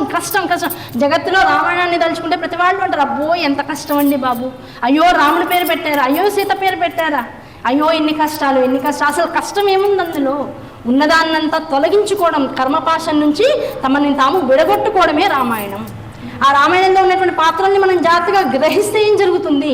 మనకు ఉన్నటువంటి పాశాలన్నీ తొలగిపోతాయి, మనలో ఉన్న అహంకార మమకారాలన్నీ తొలగిపోతాయి, దేన్నైనా సరే సమంగా స్వీకరించేటువంటి అధికారికత్వం వస్తుంది. శరీరానికి మనస్సుకి కూడా ఒక స్థితప్రజ్ఞత అలవాటు అవుతుంది. ఆ స్థితప్రజ్ఞత అలవాటు అవ్వడం కోసమే బంధువులు, దాంతోపాటు బాంధవ్యాలు, ఇళ్ళు, దీంతోపాటు వచ్చేటువంటి మాటలు, కలహాలు, విషయాలు, బంధుమిత్రుల మధ్యలో వచ్చేటువంటి రకరకాల పోకడులు, ఇవన్నీ విని అబ్బా వాళ్ళు అలా అన్నారు, వీళ్ళు ఇలా అన్నారు, నేను ఎక్కడికి వెళ్ళను, ఇది కాదు జీవితం అంటే. వెళ్ళు, తెలుసుకో, అనిపించుకో, నేర్చుకున్న దాన్ని జాగ్రత్తగా గ్రహించుకుని మనసులో పెట్టుకుని నిన్ను నువ్వు బాగు చేసుకుంటూ ఉంది. ఎవరో ఒక మాట అంటారు, చీచి ఇంకా నేను వాళ్ళ ఇంటికి వెళ్ళను అనుకుంటాం, చీచి ఇంకా మళ్ళీ వాళ్ళ గుమ్మల్లో అడుగు పెట్టేదే లేదండి, ఓ శబ్దం చేసేస్తాం. కానీ గమనించు, అనిపించుకుని మాట అన్న తర్వాత ఏదో కొంత పట్టుదల వచ్చి అవతల వాళ్ళని వదిలేసావేమో తర్వాత విషయం, దానివల్ల ఎవరికి నష్టం లేదు. మాట పడ్డ తర్వాత నుంచి ఒక 5 ఏళ్ల క్రమంలో ఆ మాట పడ్డాను అనేటువంటి బాధ వల్ల నువ్వు తెలియకుండానే ఒక 5 ఏళ్ల ప్రాయంలో నువ్వు ఈ స్థితి కన్నా ఒక ఉన్నతమైన స్థితిలో తెలుసుకుంటావు. అంటే మాట ఏం చేస్తుంది? నేను ఉద్ధరిస్తుంది. కనుక అసలు జగత్తులో ఉన్నటువంటి మనుషుల వల్ల, బంధాల వల్ల, బాంధవ్యాల వల్ల కూడా నువ్వు ఎంత పాఠం నేర్చుకోవచ్చు, నిన్ను నువ్వు ఉద్ధరించుకోవచ్చు. నీ తల్లిదండ్రుల దగ్గర, గురువు దగ్గర కూడా నేర్చుకోలేని ఎన్నో పాఠాలు ప్రకృతి నీకు ఇస్తుంది. ఆ ప్రకృతి నుంచి వచ్చేటువంటి పాఠాన్ని యథార్థంగా స్వీకరించేటువంటి ప్రయత్నం చేయి, దానివల్ల ఉద్ధరింపబడతావు. ఈ ఉద్ధరణంతా దేనికోసం? ఒక యోగ్యత కోసమయ్యా. ఏమిటా యోగ్యత?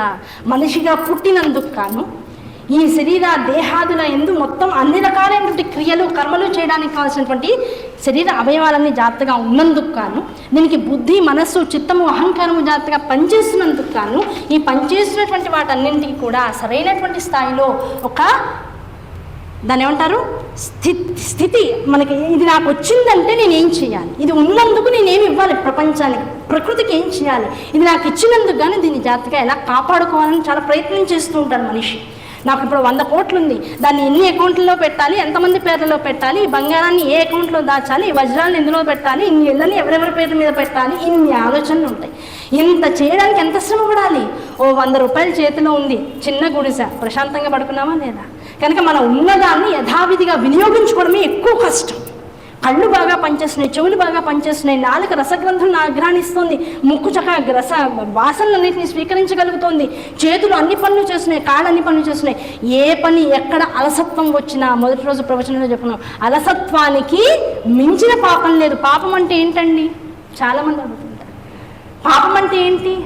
ఎదుటి మనిషిని కష్టపెట్టడం, వాడు కష్టపడేలా నీ యొక్క చర్య ఉండడం ఒకటైతే, ప్రపంచానికి బదులు అలసత్వాన్ని ప్రదర్శిస్తూ ఏ పని చేయాలో, ఎప్పుడు చేయాలో, ఎలా చేయాలో, ఎంతవరకు చేయాలో అనేటువంటి ఒక విషయాన్ని వదిలేసేసి దానికి ఎదురీత ఏగి చిచి నేను చేయను, అది నేను చేయనని చాలా బాధ్యతల్ని వదిలేయడం, చేయవలసిన పనిని సక్రమమైన సమయానికి చేయకుండా ఉండడం, చేయవలసిన సమయంలో ఒకడు వచ్చి డబ్బులు అడుగుతాడు, ఏమండి కాస్త అన్నం తినాలండి, ఆకలిస్తుందండి అంటాం. ఆకలి అన్న పదం విన్నాక అక్కడ మనం యోగ్యత చూడక్కర్లా, వాడు నిజంగా దీనికి అర్హుడైనా అని చూడక్కర్లా, ఆకలి ఒక్కటే అర్హత.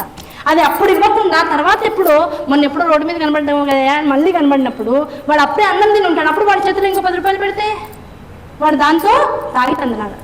అవసరం ఉన్నప్పుడు దానం చేయడం, అవసరం ఉన్నప్పుడు మనకున్న దాన్ని మనం తినకపోయినా, మనం అనుభవించకపోయినా ఒక మనిషికి ఇవ్వగలగడం, దీన్ని మించిన సాధన లేదు. ఇటువంటి సాధననే అలసత్వం లేకుండా ఎవడైతే చేస్తాడో అటువంటి వాడికి పుణ్యం అనేటువంటి సంక్రమిస్తుంది. పుణ్యము నిజం చెప్పండి, పుణ్యానికి అసలు ఏమైనా నిర్వచనం ఉందా? పుణ్యం దేని వలన వస్తుంది? ఎటు మనిషిని ఆనందంగా ఉంచితే, ఆ చేసినటువంటి పని ద్వారా మనకి ఆనందం కలిగితే, ఆ ఆనందం అనేటువంటిది కేవలం మనకొక్కరికి ఆనందాన్ని కలిగించేటువంటిది కాకుండా మనతో పాటు ఆ విషయాన్ని చెప్పుకుంటే ఓ 10 మంది కూడా మన స్థాయిలోనే ఆనందించగలగాలి, ఈర్ష్యాద్వేషాలు రాకూడదు. అటువంటి చర్య ఏదైతే జగత్తునందు మనిషిచే సలపపడుతుందో ఆ సలపబడేటువంటి స్థితినే మనం పుణ్యము అంటాం. పుణ్యం అంటే ఇంకేం లేదు. నేను ఇవాళ 10 మందికి అన్నదానం చేశానండి, పెద్ద గొప్పగా చెప్పుకుంటాను. ఇంకోటి అనుకుంటాడు, అబ్బో ఎప్పుడు దానం దానం దానం, 10 మంది చేశానంటుంది, 20 మంది చేశానంటుంది అనుకుంటాడు. అయిపోయింది, ఇక నువ్వు చేసింది పోయింది, ఈర్ష్య వచ్చింది కూడా. అలాగే ఎప్పుడు నేను ఇంత చేశాను అంత చేశాను గొప్పలు చెప్పుకుంటూనే ఉంటాండి, ద్వేషం. అవునా? ఈర్ష్యాద్వేషాలు రగుల్చేది ఎప్పుడు కూడా శాశ్వతమైనటువంటి పుణ్యానికి ప్రాతిపదిక కాదు. చెప్పుకోక అసలు నువ్వు చేసింది, అందుకనే ఏది కూడా చెప్పుకున్న తర్వాత క్షీణించిపోతుంది. క్షీణత్వాన్ని లేనటువంటి పుణ్యాన్ని సంతరింపజేసుకో. అది ఎక్కడి నుంచి వస్తుంది? నోటి నుంచి మాట బయటికి వద్దు. ఇవాళ ఈ పూజ చేసుకున్నా, ఇవాళ ఈ ప్రదక్షిణ చేసుకున్నా, ఇవాళ ఇలా సంతర్పణ చేసుకున్నా, ఇవాళ ఆనందాన్ని అనుభవించా, ఇవన్నీ ఎందుకు చెప్పడం? ఆనందం అనుభవించాలే తప్ప చెబితే ఆనందం అనుభవానికి రాదు. అది అనుభవించాలి ఎవరికి వాళ్ళు. మనల్ని చూసి, మన ప్రవర్తనని చూసి, మనం చేసేటువంటి విధానాలని చూసి ఎవరికి వాళ్ళు మారేటువంటి ప్రయత్నం చేయాలి తప్ప చెప్పుకుంటే గొప్పలు అయ్యేటువంటిది మాత్రం ఎట్టి పరిస్థితుల్లో సుఖము కాదు, ఆనందము కాదు, అంతకు మించి అనుభవయోగ్యమైనటువంటి ఏ విషయము కాదు. ఇవి జాగ్రత్తగా గుర్తుపెట్టుకో. మనుషులతో ఎలా నడవాలి, ఎలా ఉండాలి, ఎంతవరకు మాట్లాడాలి, ఏ విషయాలు చెప్పాలి, ఏ విషయంగా గోప్యంగా ఉంచాలి, ఎటువంటి విషయాలు మాత్రమే 10 మందిలో మనం ప్రస్తావిస్తూ ఉండాలి. నీ ధనం గురించి కానీ, ఇంట్లో సౌఖ్యం గురించి కానీ, నీ పిల్లల గొప్పతనాల గురించి కానీ ఎవరికి చెప్పుకోకర్లేదు. అలాగే వాళ్ళు ఇలా ఉన్నారు, అలా ఉన్నారు, వాళ్ళు ఇలా చేశారు, అలా చేశారు, నాకు దుఃఖం వేసింది, ఇంకూడా ఎవరితో చెప్పుకోకర్లా. ఇలా ఉన్నా నా జీవితంలో ఈ కష్టము, ఈ ఇబ్బంది ఉంది, ఇలాంటి స్థాయిలో నా జీవితాన్ని ఇచ్చాడంటే ఏ జన్మలోనూ అలసత్వం ప్రదర్శించి ఉంటాను.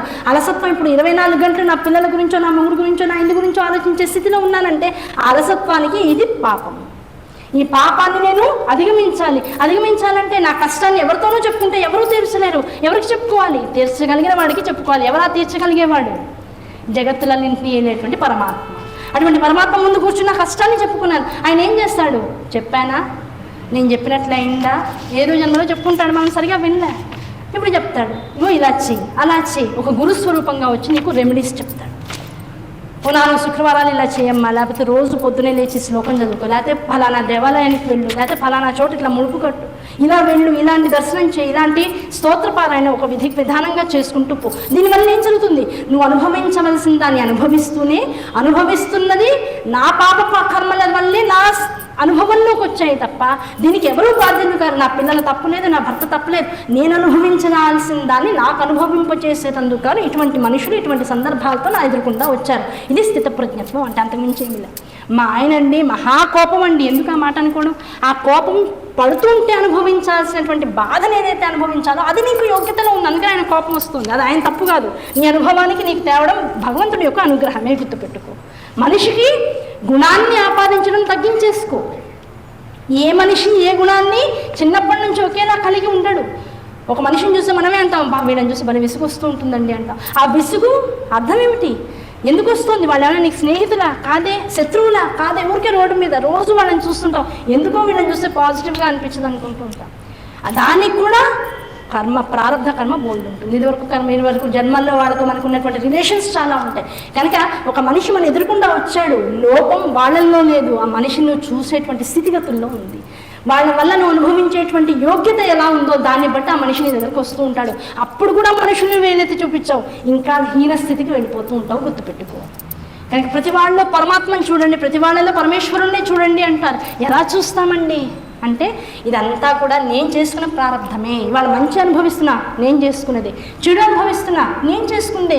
ఈ మంచి చెడులను నాకు అనుభవయోగ్యంలోకి తెచ్చేటువంటి పరమాత్మ అనుగ్రహం వలన ఈ నా బంధుమిత్రుల వీళ్ళందరి సంపర్కంతో నేను ఈ జన్మలో ఇవన్నీ అనుభవించేస్తే ఘోరమైనటువంటి కష్టాన్ని అనుభవించేటువంటి పాతకాలన్నీ తొలగిపోతున్నాయి. ఇది భగవంతుడు నాకు చేసేటువంటి మంచి భావంలోకి రావాలి ప్రతివాడు. ఇప్పుడు ఏమవుతుంది? దేవయజ్ఞం వలన ప్రతి వాళ్ళు చేసినటువంటి ఆదివారం నుంచి శనివారం దాకా చేసినటువంటి దేవయజ్ఞం వలన ధర్మం ఏమిటో అర్థమవుతుంది, ధర్మ సంపాదన ఏంటో అర్థమవుతుంది. ఆ ధర్మ సంపాదనతో ఎటువంటి యజ్ఞాలు చేయాలో తెలుస్తుంది. ఇన్ని యజ్ఞాలని జాగ్రత్తగా చేసుకుని సంపాదించుకున్నంత సుఖంగా ఉందామంటే బంధుమిత్రులు, బాధలు, కష్టాలు, ఓర్పులు, తీర్పులు ఇవన్నీ వచ్చేటప్పటికల్లా దేన్ని ఎలా స్వీకరించాలో తెలుస్తుంది. దానివల్ల మాట జాగ్రత్త, మనసు జాగ్రత్త, ఆలోచన జాగ్రత్త, దీంతో పాటు చేసేటువంటి కర్మలు అతి జాగ్రత్త పడుతూ ఉంటాం. ఎప్పుడైతే జాగ్రత్త అతిగా వచ్చిందో జీవితంలో సగం కర్మలు చేయగా విసిగెత్తిపోయి ఇప్పుడు ఏమనుకుంటాడు, అసలు వీటిని చేయకుండా ఉంటే సుఖం కదా, ఈ మాట మాట్లాడకుండా ఉంటే అసలు ఏ కష్టం లేదు కదా, ఈ మాట అనిపించుకోవడం ఎందుకు, అండం ఎందుకు, వాడు అన్నాడని నేను బాధపడడం ఎందుకు. అప్పుడు ఏమవుతుంది? చిరుమందహాసంతో ప్రతిదాన్ని జరుగుతున్న దాన్ని, జరపబడుతున్న దాన్ని చూసి ఆనందిస్తూ ప్రతి వాళ్ళతో సఖ్యంగా ఉండడం అనమాట. ఆ సఖ్యంతో మాటలు తగ్గిపోతాయి, కేవలం భావాలు మాత్రమే పంచుకోవడం జరుగుతుంది. ఎక్కడైతే మాటలు తగ్గిపోతాయో కర్మల ప్రారంధం తొలగిపోతూ ఉంటుంది. మాటల వల్లే ఎక్కువ కష్టాలు వస్తూ ఉంటాయి. నోట్లో 2 విషయాలు చెప్పాడు కలియుగంలో. ఒకటి మాట ద్వారా అన్నీ పోతాయి, 2 నాలిక రుచి ద్వారా యజ్ఞం అంతా కూడా బురదలో పోసిన పన్నీరైపోతుంది. మరి నాలుకని ఎలా కంట్రోల్ చేసుకోవాలండి? మాటకి నాలుకే ఆధారం, రుచికి నాలుకే ఆధారం కదా. ఈ రుచిని ఆధారం చేసుకోవాలి, దీన్ని తగ్గించుకోవాలి, దీని యొక్క ప్రారంభ కర్మనంతా తొలగించుకోవాలంటే ఆహార నియమాన్ని పెట్టుకో. దేహయజ్ఞం చెప్పుకుంటున్నాం ఇప్పుడు. దేహంతో కష్టపడు, దేహంతో తీర్థయాత్రలు చేయి, దేహంతో ఒక వ్రత సంకల్పం చేసావు, వ్రత సంకల్పానికి కావాల్సిన విషయాలన్నీ చేసుకుంటూ పో. కష్టపెట్టు దీన్ని. ఎంత కష్టపెడతావో అంత సుఖ నిద్రను అనుభవిస్తుంది. ఎంత కష్టపడతావో తిన్నంత హాయిగా నిమిషంలో అరిగిపోతూ ఉంటుంది. అలాగే ఇప్పుడు దాంతోపాటు ఇంకేం చేయాలి? నువ్వు ఎవరు ఎలా ఉన్నా, ఎవరు ఎలా చేసినా నీకంటూ కొన్ని నియమాలు పెట్టుకో. దేవయజనం చేస్తున్నావు. దేవయజనం మొత్తం ఆదివారం నుంచి శనివారం దాకా చేసేటువంటి దేవయజ్ఞంలో ఏమంటే నేను ఇందులో రోజు ఒక నియమం పెట్టుకుందాం అనుకుంటున్నా. ఏమిటా నియమం? ఆహారం తగ్గిస్తా, రుచులు తగ్గిస్తా, కేవలం ఏది నైవేద్యం పెట్టానో అదే స్వీకరిస్తా. ఇవన్నీ ఏమవుతాయి? శుద్ధమైనటువంటి సత్వస్వరూపమైనటువంటి ఆహారం స్వీకరించేటువంటి స్థితిలోకి మనల్ని తీసుకెళ్తాయి. ఇంతకు మించి నేను తీసుకోను అన్న తర్వాత ఆకలేస్తుంది. మళ్ళీ ఆకలేస్తున్నప్పుడు ప్రతిసారి ఏమవుతుంది? నీకు తెలియకుండానే వస్తువు ఎదురకుండా ఉంటుంది, తీసుకోవడానికి నియమం పెట్టుకున్నావు. దానివల్ల ఏ దారిద్ర్యం అయితే అనుభవించాలో ఆ దారిద్ర్యంలో ఏదైతే తినడానికి నీకు అర్హత లేదో ఆ అర్హత లేనటువంటి విషయాన్ని నువ్వే చేస్తున్నావు. కానీ భగవంతుడి కృప ఏమిటి? ఆ దారిద్ర్యం అనుభవించడానికి నిన్ను డబ్బు లేకుండా గుడిసెలో పుట్టించలా, చక్కగా ఇంట్లోనే పుట్టించాడు. కానీ ఎవరికో మనస్ఫూర్తిగా అన్నం పెట్టలేని కారణంగా, లేదు ఎవరో తింటుంటే చూసి అసూయపడిన కారణంగా నీ నియమాల వల్ల ఇప్పుడు ఏం జరుగుతుంది? నువ్వే అన్నం వండుతున్నావు, శుచిగా వండుతున్నావు, శుభ్రంగా వండుతున్నావు, అందరికీ పెడుతున్నావు. కానీ దాన్ని స్వీకరించకుండా ఉండే నియమం ద్వారా ఇదివరకు తెలిసి తెలియకుండా కొన్ని జన్మల్లో చేసుకున్నటువంటి ప్రారంధం వల్ల ఏది ఈ జన్మలో నీకు దక్కడానికి అవకాశం లేదో ఆ దక్కడానికి అవకాశం లేని దాన్ని భగవత్కైంకర్యంగా ఒక నియమం పెట్టుకుని వదిలేస్తున్నావు. ఇప్పుడు తినకుండా ఉండే ఆకలిస్తున్నా కూడా ఆకలి అనుభవిస్తూ అయ్యోనో 4 గ్లాసులు నీళ్ళు తాగడం వల్ల ఏం జరుగుతోంది? తాత్కాలికంగా బాధ కలుగుతుంది, కానీ అనుభవించాల్సినటువంటి ప్రారంభ కర్మ రాశీభూతంగా పట్టాపంచలేకపోతుంది. ఇప్పుడు నియమం దేనికోసం? కష్టపడినా సరే ఇవాళ మొత్తం రోజులో నేను నీళ్ళు తాగి ఉంటానండి, ఏమో ఏం పెద్ద కర్మ వచ్చిందో, అది భగవంతుడు లోపల నువ్వు చేసేటువంటి ఈ దేవయజనం వలన, ఈ పితృయజ్ఞాల వలన, ఈ రకరకాలైనటువంటి దానాల వలన లోపల ప్రేరేపించి కొన్నాళ్ళు అన్నం తినపోయి వాటర్ థెరపీ చేయి. ఆ కాలాల్లో అన్నం తింటే యోగ్యత నాకు లేదు, శరీరం అన్నం తింటే మేబీ నేను ఆయుర్దాయం తగ్గిపోవచ్చు, లేకపోతే ఇంకేదో పెద్ద పాపం నేను చేయాల్సిన అవసరం రావచ్చు, లేదు రకరకాల స్థాయిల్లో ఆహారం తీసుకునేటువంటి శరీరం అడ్డం పడేటువంటి అవకాశం ఉండొచ్చు. దాంతో లోపల సంకల్పం భగవంతుడే ఇస్తున్నాడు. ఆ భగవత్ సంకల్పంతో ఇప్పుడు నేనేం చేస్తున్నాను? కేవలం వాటర్ తాగుతున్నాను, లేకపోతే జావా తాగుతున్నాను, లేకపోతే మంచి తీర్థం తాగుతున్నాను, లేకపోతే మజ్జిగ తాగుతున్నాను. అయ్యో అన్నం తినట్లేదే, అందరూ తింటున్నారు, నా కర్మ ఏమిటో అనుకున్నానా? నియమం నేనే పెట్టుకున్నాను కనుక ఇది ఎందుకు వచ్చిందో భగవత్ సంకల్పం నాకు మంచి చేస్తుంది అనేటువంటి సంకల్పంతో ఉంటాను. నాలో ఉండేటువంటి భావనను బట్టి నేను పెట్టుకునేటువంటి నియమాల వల్ల నాకు నేనుగా ఉద్ధరింపబడ్డాం. ఈ నాకు నేను అనేటువంటిది ఏమిటి? ఇక్కడ నేను నాకు కావాల్సింది స్వార్థం. ఈ స్వార్థాన్ని వదిలేసి నేనే అంతటా ఉన్నటువంటి పరమాత్మ స్వరూపంగా నేను మారి నాలో కలిగేటువంటి రకరకాల విషయాలకి నేనే సృష్టికర్తనై నా జీవితాన్ని ఒక నియమబద్ధంగా మార్చుకుంటూ పోతే కొన్నాళ్ళకి నా నియమాలతో కూడుకునేటువంటి ఈ జీవితం ఏమవుతుంది?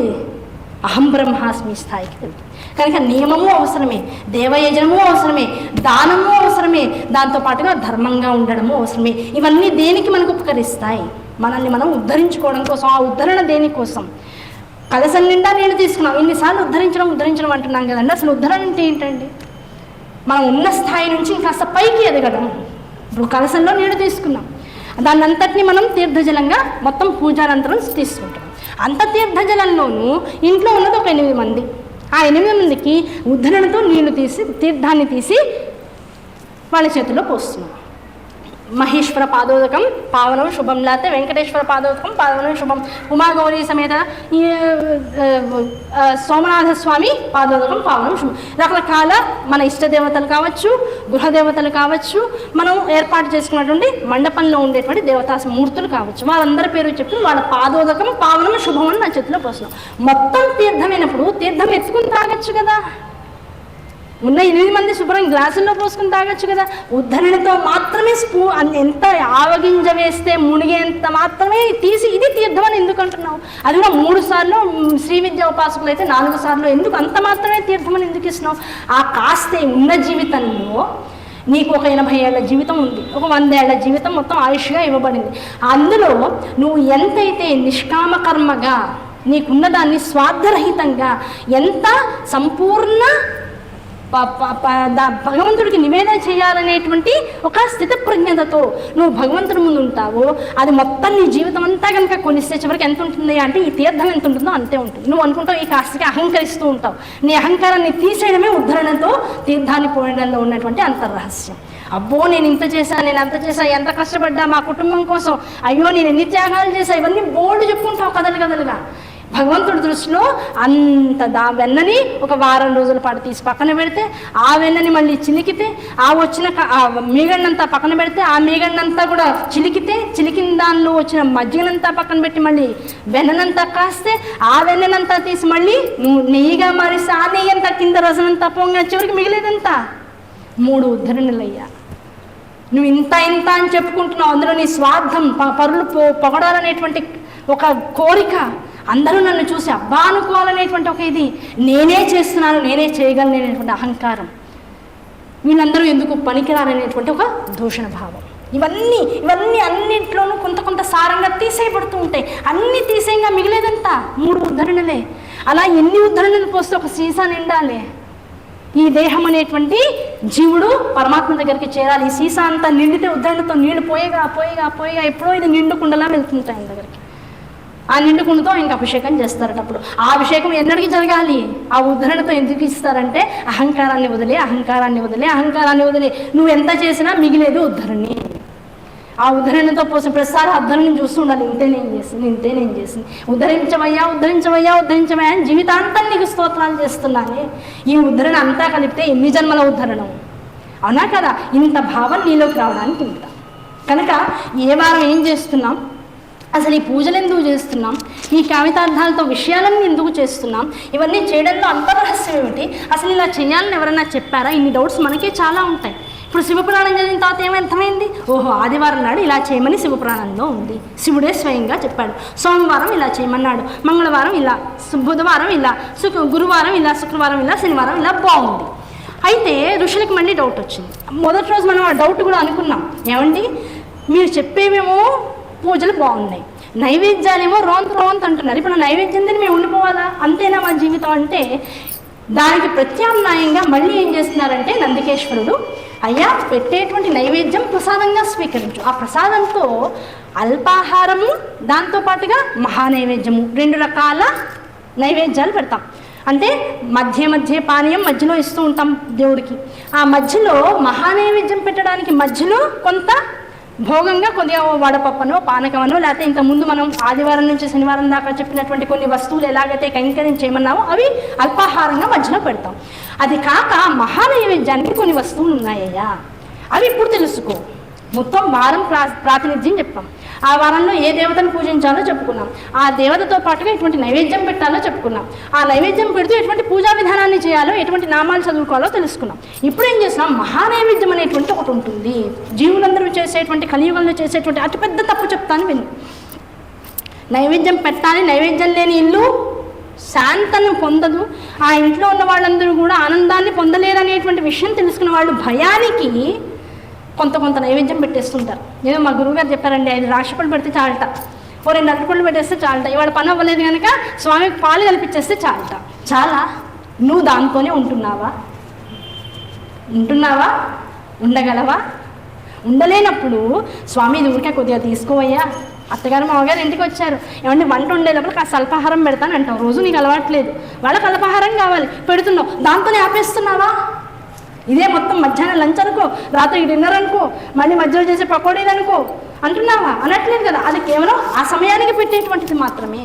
అదే డౌట్ ఋషులకు వచ్చింది. అయ్యా ఇలా చేసేస్తే మరి ఆహారం తినకపోతే ఉండేటువంటి కొన్ని రకాల ఇబ్బందులు కలియుగంలో వస్తాయి. అనారోగ్యాలు, పడకపోతే ఆనందం, పడకపోతే లోపలేమీ వేసుకోకపోతే నిత్యయోగి నిత్యభోగి. యాక్చువల్గా అది రూల్. కానీ కలియుగంలో సూత్రం మారిపోతుంది. తినకపోతే అనారోగ్యం అనే మాట వస్తుంది. తింటే అనారోగ్యం, యాక్చువల్గా అధికంగా తింటే అనారోగ్యం ఆయుర్వేదం ప్రకారం. కానీ కలియుగంలో తింటేనే అన్ని సుఖాలు, తింటేనే అన్ని విషయాలు, తింటేనే లోపలికి వేసుకునే ట్యాబ్లెట్లు అనే రోజులు వస్తాయి. మరి ఇలాంటి వాళ్ళకి దేవయజనం ఎలా మీరు అప్లై చేస్తారు? కనుక మహానైవేద్యంగా అంటే విశేష నైవేద్యంగా జీవుడు దాన్ని తిని శరీరాన్ని హాయిగా ఉంచుకోగలిగేటువంటి నైవేద్యాలు ఏమైనా ఉన్నాయి. ఆ నైవేద్యాలు కేవలం జీవుడి యొక్క రుచిని ఆనందింప చేయడం కాదు, వాడి యొక్క జాతక, దాంతోపాటు లోపల ఉన్నటువంటి ధాతు నిర్మిత దోషాలు ఏవైతే ఉంటాయో, ప్రారంభ దోషాలు ఏవైతే ఉంటాయో, వాడి జీవితంలో ఈ జాతక దోషాలు చాలా ఉన్నాయండి, దానం చేసుకోవాలి చాలా, వాడికి ఆ దానాలు కూడా తెలియవు. ఎప్పుడూ అక్కడ వెంటపడి ఏమంటే మేమేం దానం చేసుకోవాలి, మేమేమి యాగం చేసుకోవాలి, మేమేం జపం చేసుకోవాలి అని అంటే చెప్పేవాడు కూడా విసుగొస్తుంది. కనుక వీడు ఎవరిని అడగడానికి అవకాశం ఎక్కువ ఉండకపోవచ్చు, అప్పుడప్పుడు అడుగుతాడు, రోజు అడగడానికి అవకాశం ఉండదు కదా.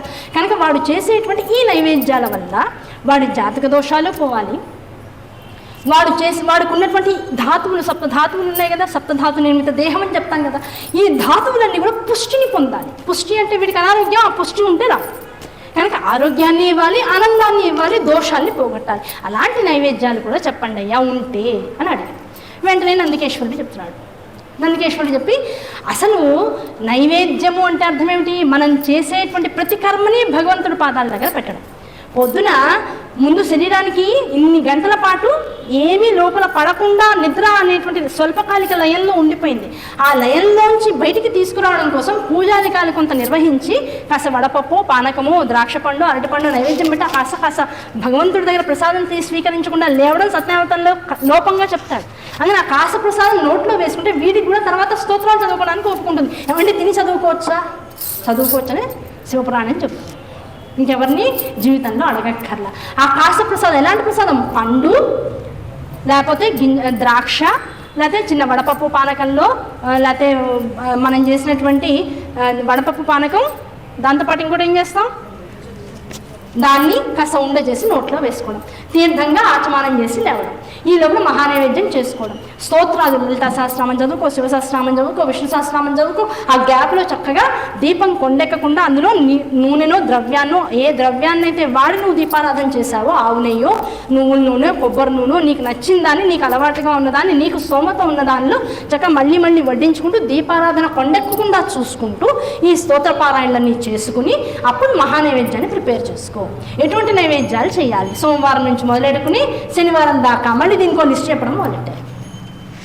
మళ్ళీ దానికో లిస్ట్ చెప్పడం మొదలెట్టేటప్పటికి ఏమైంది, మళ్ళీ ఋషులందరూ కూడా జాగ్రత్తగా నోట్ చేసుకుంటున్నారట. ఏమిటయ్యా అంటే, ఆదివారం ముందే చెప్పేస్తాం కదా, అది అప్పుడు ఇప్పుడు ఎప్పటికీ ఆదివారం నాడు గోధుమ రవ్వ, బెల్లము కలిపి నేతితో కలిపినటువంటి ప్రసాదాన్ని భగవన్ నివేదన చేయాలి, సూర్య నివేదనం చేయాలి. అటువంటి దాన్ని చేసి భగవంతుడికి నైవేద్యం పెట్టి నీకున్నటువంటి దోషాలు, అనారోగ్యం కానీ, ఇంకో రకమైనటువంటి శారీరక రుగ్మతలు కానీ, దీర్ఘకాలిక వ్యాధులు కానీ నివృత్తి చెందడానికి ఆ చేసిన దానిలో సగం పదార్థాన్ని ఉన్నతుడైనటువంటి వేదాధ్యయనం చేసినటువంటి బ్రహ్మగారికి కానీ, లేనటువంటి సహాయాన్ని అర్థించేటువంటి వాడికి కానీ దానం చేసేస్తాయి. వాడికి దాని ఉపయోగం ఉండాలి చెప్తున్నాను. ఇవాళ నువ్వు అన్నం వండుకోగానే వాచ్మెన్ భార్యకి ఇవ్వడం కాదు, ఇగో నేను ఇవాళ చేస్తున్నాను, నీకు దానం ఇద్దాం అనుకుంటున్నాను, నువ్వు ఇవాళ వంట వండుకోకు అని చెప్పేటువంటి వాళ్ళకి కాదు. ఆ ఆకలి కోసం చేతులు చాస్తున్న వాళ్ళు దొరకడం చాలా కష్టం. అటువంటి దాతని పట్టుకోగలగడం చాలా కష్టం. దానం చేయడానికి వాళ్ళకి చాలా ఉంది. నిజంగా యోగ్యులైన పుచ్చుకునేటువంటి వాడు దొరకట్లేదు. ఉన్నది దాచుకుని స్వీకరించే వాళ్ళు గుళ్ళల్లో లైన్లు కడుతున్నారు, చూస్తూ ఉండండి కావాలంటే. అవి సరైనటువంటి దానాలుగా తెలపబడలేదు. దాని యొక్క అవసరం ఉండాలి. లేదు, అంత బ్రహ్మ వేత్త అయినటువంటి వాడు, వేదాన్ని అవపోసన పట్టినటువంటి వాడు, అలాంటి వాళ్ళని పిలిచి అంత స్థాయిలోనూ అంత జాగ్రత్తగాను ఆ పదార్థాన్ని నివేదించి వారికి దానం ఇవ్వాలి అని చెప్తున్నారు. దానివల్ల సకలమైనటువంటి కంటి రోగాలు, చర్మ రోగాలు, చివరికి కుష్ఠరోగం కూడా నయమైపోతుంది. అటువంటి ప్రసాదాన్ని ఆ రోజు చేయండి. ఆదివారం నాడు వీలైనంత వరకు అన్నాన్ని త్యజించడం మంచిది. ఆ అన్నం వండుకున్నా చెప్తున్నాడు, యోగ్యులైనటువంటి వారు ఆవు పాలతో ఉడికించినటువంటి అన్నాన్ని బెల్లం కలిపి స్వీకరించండి. అన్నం తినలేకపోతే ఉండలేమన్నవాళ్ళు. లేదు, గోధుమ రవ్వలో బెల్లం కలిపి వండి ఆ పదార్థాన్ని కాస్త దానం ఇచ్చి మిగతా ఉన్నటువంటి పదార్థాన్ని మీరు స్వీకరించండి. అది సర్వదా యోగ్యకరం. సోమవారం నాడు వస్తున్నాడు. ఈ సోమవారం నాడు వచ్చేటువంటి దానికి నువ్వు ఏది దానం చేసినా, ఏది నైవేద్యం చేసినా నీకు వచ్చేటువంటిది ఏమిటి? సౌభాగ్యం. సోమవారం అమ్మవారిని విశేషంగా ఆరాధించమని చెప్పుకున్నాం కదా. ఆ సోమవారం నాడు నువ్వు చేసేటువంటి దానివల్ల నీకు సౌభాగ్యం కలుగుతుంది. ఏం నైవేద్యం చేయాలి? ఏం చేసినా, అన్నం వండుకుంటావు, కూర వండుతావో, పప్పు వండుతావో, ఏం చేసినా నేతితో చేసుకో. అప్పం వేసుకుంటావా, నేతితో చేసుకో. గారెలు వేసుకుంటావా, నేతిలో, అది నీ ఇష్టం, నీ ఓపాన శక్తి. నేతితో చేసినటువంటి పదార్థాన్ని వండుకో. ఆ నేతితో చేసినటువంటి పదార్థాన్ని నివేదన చెయ్యి, దానం చెయ్యి, మిగిలిన దాన్ని నువ్వు తిను. అలా చేస్తే జరిగేటువంటిది ఏమిటి, మొత్తం ఎన్ని జన్మలైతే ఇంకా ముందు నువ్వు ఎత్తబోతున్నావో అన్ని జన్మల్లో, దానికన్నా ముందు ఇప్పుడున్నటువంటి జన్మలో సౌభాగ్యం సిద్ధిస్తుంది. సౌభాగ్యాన్ని మించి కావాల్సిందే ఉంది జగత్తులో. సౌభాగ్యం నీకు వస్తుందంటే నేతితో చేసిన పదార్థాలు గౌరీదేవికి ప్రీతికరంగా చేసి అదే నివేదన చేసి అదే దానం చేయి, మిగతా పదార్థాన్ని నువ్వు స్వీకరించు. మంగళవారం నాడు వచ్చింది. ఆ రోజు సుబ్రహ్మణ్య స్వామిని ఆరాధించడం ఎంత విశేషంగా చెప్పారో, దాంతోపాటుగా మంగళచండి కాళి అనేటువంటి రూపాన్ని కూడా భావన చేసి ఎవరైతే మినుములు, పెసలు, కందులు అంటే పప్పు ధాన్యాలు, ఈ 3 విడివిడిగా అయినా సరే, లేదు 3 ఒక పదార్థాన్ని చేసినా సరే, ఒక వారం మినుములతో చేస్తానండి, ఇంకో వారం పెసలతో చేస్తాను, ఇంకా ఆపై వారం కందులతో చేస్తాను, ఎవ్రీ వారం ఏదో ఒకటి చేయాల్సిందే కదా అని ప్రతి వారం పదార్థాన్ని మార్చుకున్నా సరే, ప్రతి వారము 3 ధాన్యాలతోనూ చేసినా సరే, విడివిడిగా 3 నైవేద్యాలు అలా చేసినా సరే, ఈ 3 చేసేటువంటి గారెలని, పునుగులను, దాంతోపాటు అట్లను పరమేశ్వరికి నైవేద్యం పెట్టి ఎంత నివేదన చేశావో అందులో సగభాగాన్ని దానం ఇచ్చి మిగతా దానాన్ని ప్రసాదంగా, మిగతా ఉన్నదాన్ని ప్రసాదంగా స్వీకరించాలి. ఇలా స్వీకరించడం ద్వారా కలిగేటువంటిది ఏమిటి, సర్వమైనటువంటి వ్యాధులు తొలగిపోవడంతో పాటుగా, ఆదివారం కూడా వ్యాధులు చెప్పారు కానీ కొన్ని రకాల వ్యాధులు తొలగుతాయి ఆదివారం నాడు. మంగళవారం నాడు చేసేటువంటి ఈ వ్యాధులు, చేసేటువంటి ఈ దానం వల్ల, ఈ ప్రసాద వితరణ వల్ల కలిగేటువంటిది ఏమిటి అంటే అనేక రకాల దీర్ఘకాలిక వ్యాధులు అని చెప్పారు. ఆ తర్వాత పురుగుల వల్ల పుట్టేటువంటి వ్యాధులు, దాన్నే మనం ఈ రోజులో క్యాన్సర్ అంటున్నాం, మొన్న వచ్చినటువంటి కరోనా అన్నాం. పురుగుల వల్ల, సూక్ష్మజీవుల వల్ల పుట్టేటువంటి వ్యాధులు, అవి దీర్ఘకాలికంగా బాధ పెట్టేటువంటి వ్యాధులు. అలాంటి వ్యాధులన్నీ కూడా సమసిపోతాయట, అసలు మన నుంచి లేవన్నట్లుగా పారిపోతాయట. అటువంటిది ఈ మంగళవారం చేసేటువంటి పూజాధికంలో అంతర్గత రహస్యం. బుధవారం నాడు చెప్తున్నాడు. బుధవారం నాడు అప్పుడు కూడా చెప్పడం, దద్దోజనాన్ని నైవేద్యం పెట్టాలి విష్ణు ప్రీతి కోసం అని చెప్పడం జరిగింది. ఆ దద్దోజనాన్ని పెట్టి నివేదన చేసి అందులో సగభాగాన్ని దానం చేయడం ద్వారా పుష్టి, సమృద్ధి, రక్షణ, దాంతోపాటు బుద్ధి వికసిస్తుందట. మా పిల్లలు సరిగా చదువుకోవట్లేదండి, శ్రద్ధ లేకుండా అయిపోయిందండి, అసలు నేను చెప్తే తృణీకార భావంతో నన్ను పక్కన పెట్టేస్తున్నారండి గరికలాగా అని బాధపడేటువంటి తల్లిదండ్రులందరూ ఇప్పుడు చేయాల్సిన పూజ ఎప్పుడు చేయాలి, ఎవరిని అడగక్కల శివపురాణం జరిగితే తెలిసిపోతుంది. బుధవారం నాడు విష్ణు ప్రీతి కోసం దద్దోజనాన్ని చేసి విష్ణు సహస్రనామాన్నో, విష్ణు అష్టోత్తర శతనామావళినో, విష్ణు షోడశనామాన్నో ఏదో ఒక స్తోత్రాన్ని శ్రద్ధగా చదువుకుని ఆ భగవంతుడి ముందు చక్కగా ఈ ప్రసాదాన్ని కైంకర్యం చేసి అందులో సగ భాగాన్ని ఆర్తులైన వాళ్ళకి కానీ, వేద విధులైనటువంటి వారికి కానీ దానం చేసి మిగతా ఉన్నటువంటి దానిలో మీరు ఆకలిని కనుక తీర్చుకోగలిగినట్లయితే ఆ ఇంట్లో ఉన్నటువంటి పిల్లలు బుద్ధిహీనత్వాన్ని వదిలి బుద్ధి విచక్షణ జ్ఞానాన్ని పెంచుకుంటారట. సర్వ విద్యల యందు కూడా ప్రావీణ్యతని పొంది ఉంటారట. అటువంటి అద్భుతమైనటువంటి సంకల్పం బుధవారం నాడు చేసేటువంటి సంకల్పం. గురువారం నాడు ఆయుష్ కోసం, జ్ఞానం కోసం. జ్ఞానం అందరికీ కావాల్సిందేగా. ఆయుష్ కోసము, జ్ఞానం కోసము ఏం చేయాలి అంటే షోడశోపచార పూజ భగవంతుడికి చేస్తాం కదా. గురువారం నాడు ఏం చేయాలి, దక్షిణామూర్తి కానీ, హయగ్రీవ స్వామి కానీ, శారదాంబను కానీ విశేషంగా మనం పూజించాలి. ఈ 3 స్వరూపంలో ఉన్నటువంటి గురు దత్తాత్రేయ స్వామిని కూడా ఆరాధించవచ్చు. లేదంటే మా గురువులు మాకున్నారు, ఆ గురు పూజ చేసుకోవచ్చా, తప్పకుండా చేసుకోవచ్చు, ఇబ్బంది లేదు. ఆ గురు స్వరూపాలని షోడశోపచార పూజతో చక్కగా విశేషంగా ఆరాధించి ఆ షోడశోపచార పూజలో అంతర్గతంగా యజ్ఞోపవీతం సమర్పయామి అన్నప్పుడు నామం వస్తుంది కదా మంత్రం. ఆ యజ్ఞోపవీత సమయంలో రోజు అయితే అక్షతాన్ని, యజ్ఞోపవీతార్థం అక్షతాన్ని సమర్పయామి, వస్త్రార్థం అక్షతాన్ని సమర్పయామి, ఇలాంటివన్నీ చేసేస్తూ ఉంటాం. కనుక ఈ ప్రత్యేకంగా గురువారం నాడు ఒక కామ్యసిద్ధి కోసం ఉన్నటువంటి వాళ్ళందరూ కూడా యజ్ఞోపవీతం అన్నప్పుడు యజ్ఞోపవీతాన్ని కొని తెచ్చుకుని ఇంట్లో పెట్టుకుని యజ్ఞోపవీతాన్నే భగవంతుడికి సమర్పించడం, అలాగే వస్త్రం అన్న సందర్భంలో వస్త్రాన్ని భగవంతుడికి సమర్పించడం, పాలు, నెయ్యి అనేటువంటి 2 ద్రవ్యాల్ని విశేషంగా ఆరాధన యందు, నైవేద్యం యందు ఉంచి ఆ పదార్థాన్ని భగవంతుడికి కైంకర్యం చేయడం చేసి ఇటువంటి నివేదించినటువంటి విషయాలనే, వస్త్రాలనే, పదార్థాలనే దానం చేసి నువ్వు కూడా ఇంట్లో నిత్యము ఉంచుకోవాలి. అటువంటి స్థితిలో దానం అంటే యజ్ఞోపవీతాన్ని దానం చేయడం, దాంతోపాటుగా వస్త్రాన్ని దానం చేయడం, నేతిని, ఆవు నేతిని, ఆవు పాలని దానానికి ఇవే శ్రేష్టం. గేదె పాలకి, గేదె నెయ్యికి ఆ అర్హత లేదు. ఆవు పాలని, ఆవు నేతిని దానం చేయడం, వీటి వల్ల ఏం కలుగుతుంది, మనకున్నటువంటి ఐశ్వర్యపరమైనటువంటి దోషాలన్నీ తొలగిపోతాయి. అది ఎంత ఇస్తావు? నీ ఉపాన శక్తిని మించి ఇవ్వకు. చిన్న కప్పుతో ఇవ్వు, లేదు చిన్న ప్రమిదలో వేసి ఇవ్వు. అది కష్టమైనటువంటి రోజులైతే కావు కదా, అవునా కదా? అటువంటి స్థాయిలో వీటన్నిటిని దానం చేయి. ఆ దానం చేసిన దాంతో పాటుగా ఏదైతే ఇంతకు మునుపు గురువారం నాడు నైవేద్యం పెట్టమన్నామో ఆ నైవేద్యాన్ని దానం చేసి మిగిలిన దాన్ని నువ్వు స్వీకరించు. ఇదివరకు మనం ఆదివారం నుంచి శనివారం దాకా కొన్ని విషయాలు చెప్పుకున్నాం. ఈరోజు ఈ నైవేద్యం పెట్టండి, ఈరోజు ఈ నైవేద్యం. ఆ నైవేద్యాన్ని ప్రకారంగా చక్కగా పెట్టి ఇంటి సభ్యులందరూ కూడా ప్రసాదంగా స్వీకరించవచ్చు.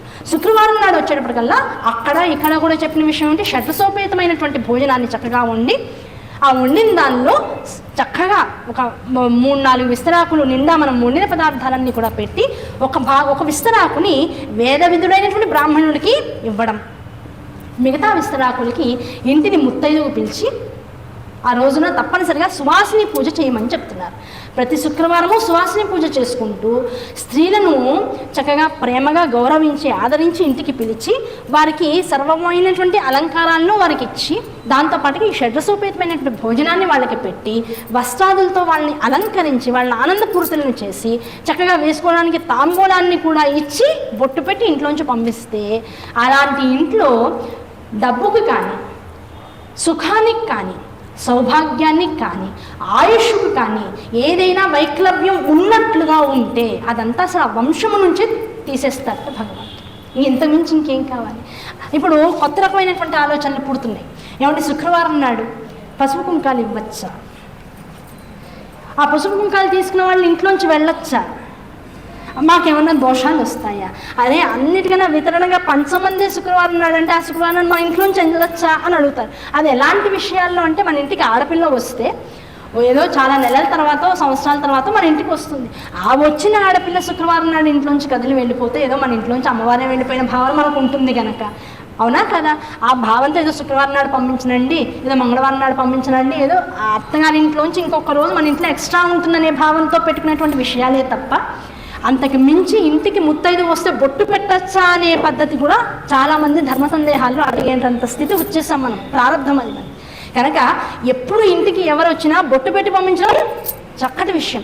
కాళ్ళకి పసుపు రాసి తాంబూలం నుంచి పంపించడం ఇంకా మంచి విషయం. శుక్రవారం నాడు వస్తే స్వయం గౌరీదేవి వచ్చిందనేటువంటి భావంతో కనుక చేస్తే ఇంకా అది సమృద్ధికరమే తప్ప దానివల్ల ఎటువంటి ఇబ్బందులు మనకు కలగవు. ఇదందరూ కూడా మనసులో పెట్టుకోవాల్సినటువంటి విషయం, శివపురాణం చెప్పినటువంటి విషయం. ఆ రోజున తప్పనిసరిగా కనీస పక్షంలో 3 ఇంటికి పిలిచి భోజనం పెట్టి పంపించండి. ఏమండి ఇది ఎప్పుడు చేయగలమా? చెప్పేవన్నీ బాగున్నాయి, ఎప్పుడు చేయాలంటే ఎలా అవుతుంది? దానికి కూడా చెప్తారు, ముందు ముందు వస్తాయి. శనివారం నాడు ఇది కూడా ముందే చెప్పుకున్నాం, తలంటు స్నానం మగవాళ్ళకి తప్పకుండా. ఇంట్లో ఆ మగపిల్లలు మగవాళ్ళు పెద్దవాళ్ళు ఎంతమంది ఉంటే వాళ్ళకి తల స్నానం చేయించడం, నువ్వులతో ఏదైనా ఒక అన్నంలో చేసేటువంటి పొడిగా నువ్వుల్ని చేసి తిలాన్నాన్ని భగవంతుడికి సమర్పించి ఆ తిలాన్నాల్లో సగం తిలాన్నాన్ని దానం చేసి మిగతా తిలాన్నాన్ని మనం అందరం కూడా ప్రసాదంగా స్వీకరించడం. ఆ రోజు హోమం చేసిన, శనేశ్వర ఆరాధన చేసిన, నాగ ఆరాధన చేసిన వీటన్నింటి ద్వారా కలిగేటువంటిది ఏమిటంటే గ్రహపీడలన్నీ కూడా తొలగిపోతాయి. అకాల మృత్యువు కనుక వచ్చేటువంటి జాతక దోషం ఏదైనా ఉంటే ఆ అకాల మృత్యువు తొలగిపోతుంది. దాంతోపాటుగా ఇంట్లో ఉన్నటువంటి వాళ్ళందరూ కూడా పూర్ణమైనటువంటి ఆయుర్దాయాన్ని పొంది ఆనందాన్ని భోగాన్ని ధర్మబద్ధంగా అనుభవించి జీవితాన్ని పండుటాకుండా రాణిస్తారు. చక్కగా భగవంతు పాదాల దగ్గరికి వెళ్ళిపోతాయి జీవితాలన్నీ. అటువంటి పూర్ణ ఆయుర్దాయం కూడా ఈ శనివార వ్రతం వల్ల కలుగుతుంది అని చెప్తున్నారు. ఈ శనివార వ్రతంలో అంతర్గతంగా చెప్పుకున్నటువంటి యముని యొక్క 8 నామాలు కూడా చెప్పుకోవడం జరిగింది. అది ఇంకోసారి చెప్పుకుందాం.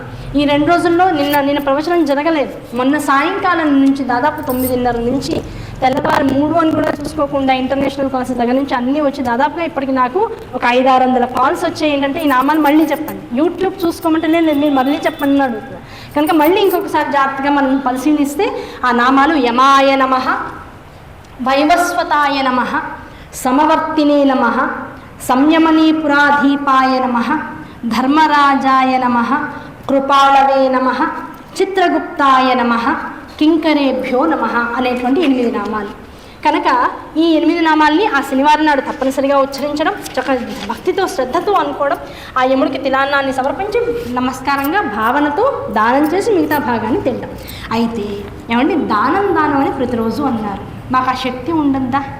అందుకని శివపురాణం వెంటనే చెప్తుంది, శక్తి ఉన్నవాడు దానాన్ని వదలదు, శక్తి లేనివాడు ఈ యజ్ఞాన్ని చేయండి అయ్యా చాలు, ఇది తపస్సు అని చెప్పబడుతోంది. నాకు దానం చేసేటంత సౌభాగ్యం ఉంది, ఇంట్లో ధనం ఉంది, నేను చెయ్యను అంటే కుదరదు. నాకు అంత డబ్బు లేదండి అంటే యజ్ఞం చెయ్యి. ఈ మొత్తం దేవయజ్ఞం ఏదైతే 7 రోజుల పాటు చెప్పబడిందో ఆ దేవయజ్ఞాన్ని చక్కగా చేసి భగవంతుడికే సమర్పిస్తున్నాననే భావంతో నీ శరీరం యొక్క ఆలోచన పక్కన పెట్టి కడుపు నింపుకుంటున్నాను, ఇది బాగుంది, ఇది బాగాలేదు, ఉప్పు ఎక్కువైంది, ఉప్పు తక్కువైంది, ఇవన్నీ మళ్ళీ వేసుకోకుండా భగవంతుడికి పెడుతున్నాననే భావంతో మనం అన్నం తినడం ఎలాగో తెలుసా? రుచి తెలియకుండా అది ఎలా ఉన్నా సరే, ఉప్పు బాగా కషాయం అయిపోయింది బాబోయ్ అని అనుకోవడం కాదు, ఉప్పు లేదు వేసుకోవడం కాదు, ఇది ఇలా ఉంటే బాగుంటుంది నంచుకోవడానికి పచ్చడో లేకపోతే ఇంకోటో వేసుకోవడం కాదు, ఎలా నైవేద్యం పెట్టిన దాన్ని అలా భగవంతుడు ఎలా స్వీకరించాడో నేను కూడా అలాగే స్వీకరించాలి, రుచిని ఏమాత్రం పట్టించుకోకూడదనే భావంతో పెట్టుకున్న దాన్ని మళ్ళీ వడ్డించుకోకుండా తినగలిగితే అది భగవత్ సమర్పణ అవుతుంది. దాన్ని రుచి వెతుక్కుంటే మనం తిన్నట్టే అవుతుంది. కనుక రుచికి ప్రాధాన్యత లేకుండా వడ్డించుకున్న దాన్ని మళ్ళీ మారువడ్డన చేసుకుండా ఎవరైతే ప్రసాదాన్ని యథాతథంగా స్వీకరిస్తాడో, అమ్మవారు ఏమైనా నువ్వు నైవేద్యం పెట్టేశాక బాబు ఏమంటే బాబు వాళ్ళు ఇంత బెల్లం వేసేస్తావని ఏమన్నా అంటుందా విగ్రహంలోంచి? నువ్వు ఎలా పెడితే అలా అదే చిరునవ్వుతో ప్రశాంతంగా మొహంలో ఎలాంటి వికారాలు లేకుండా స్వీకరించేస్తావు. అవునా కదా? అది తిన్నాక నువ్వు అబ్బాయి వాడు అమ్మవారికి ఎంత బాగా నచ్చి ఉంటుందో నా ప్రసాదం అనుకో. ఉప్పు ఎక్కువైనప్పుడు ఏమన్నా అమ్మవారి గురించి ఆలోచిస్తావా? అయ్యయ్యో నా మతిమండ ఇవాళ మా ఆయనకి క్యారేజ్ కూడా పెట్టేసాను, ఏం తిప్పారో ఏం లేదో అని మళ్ళీ భయపడతావు.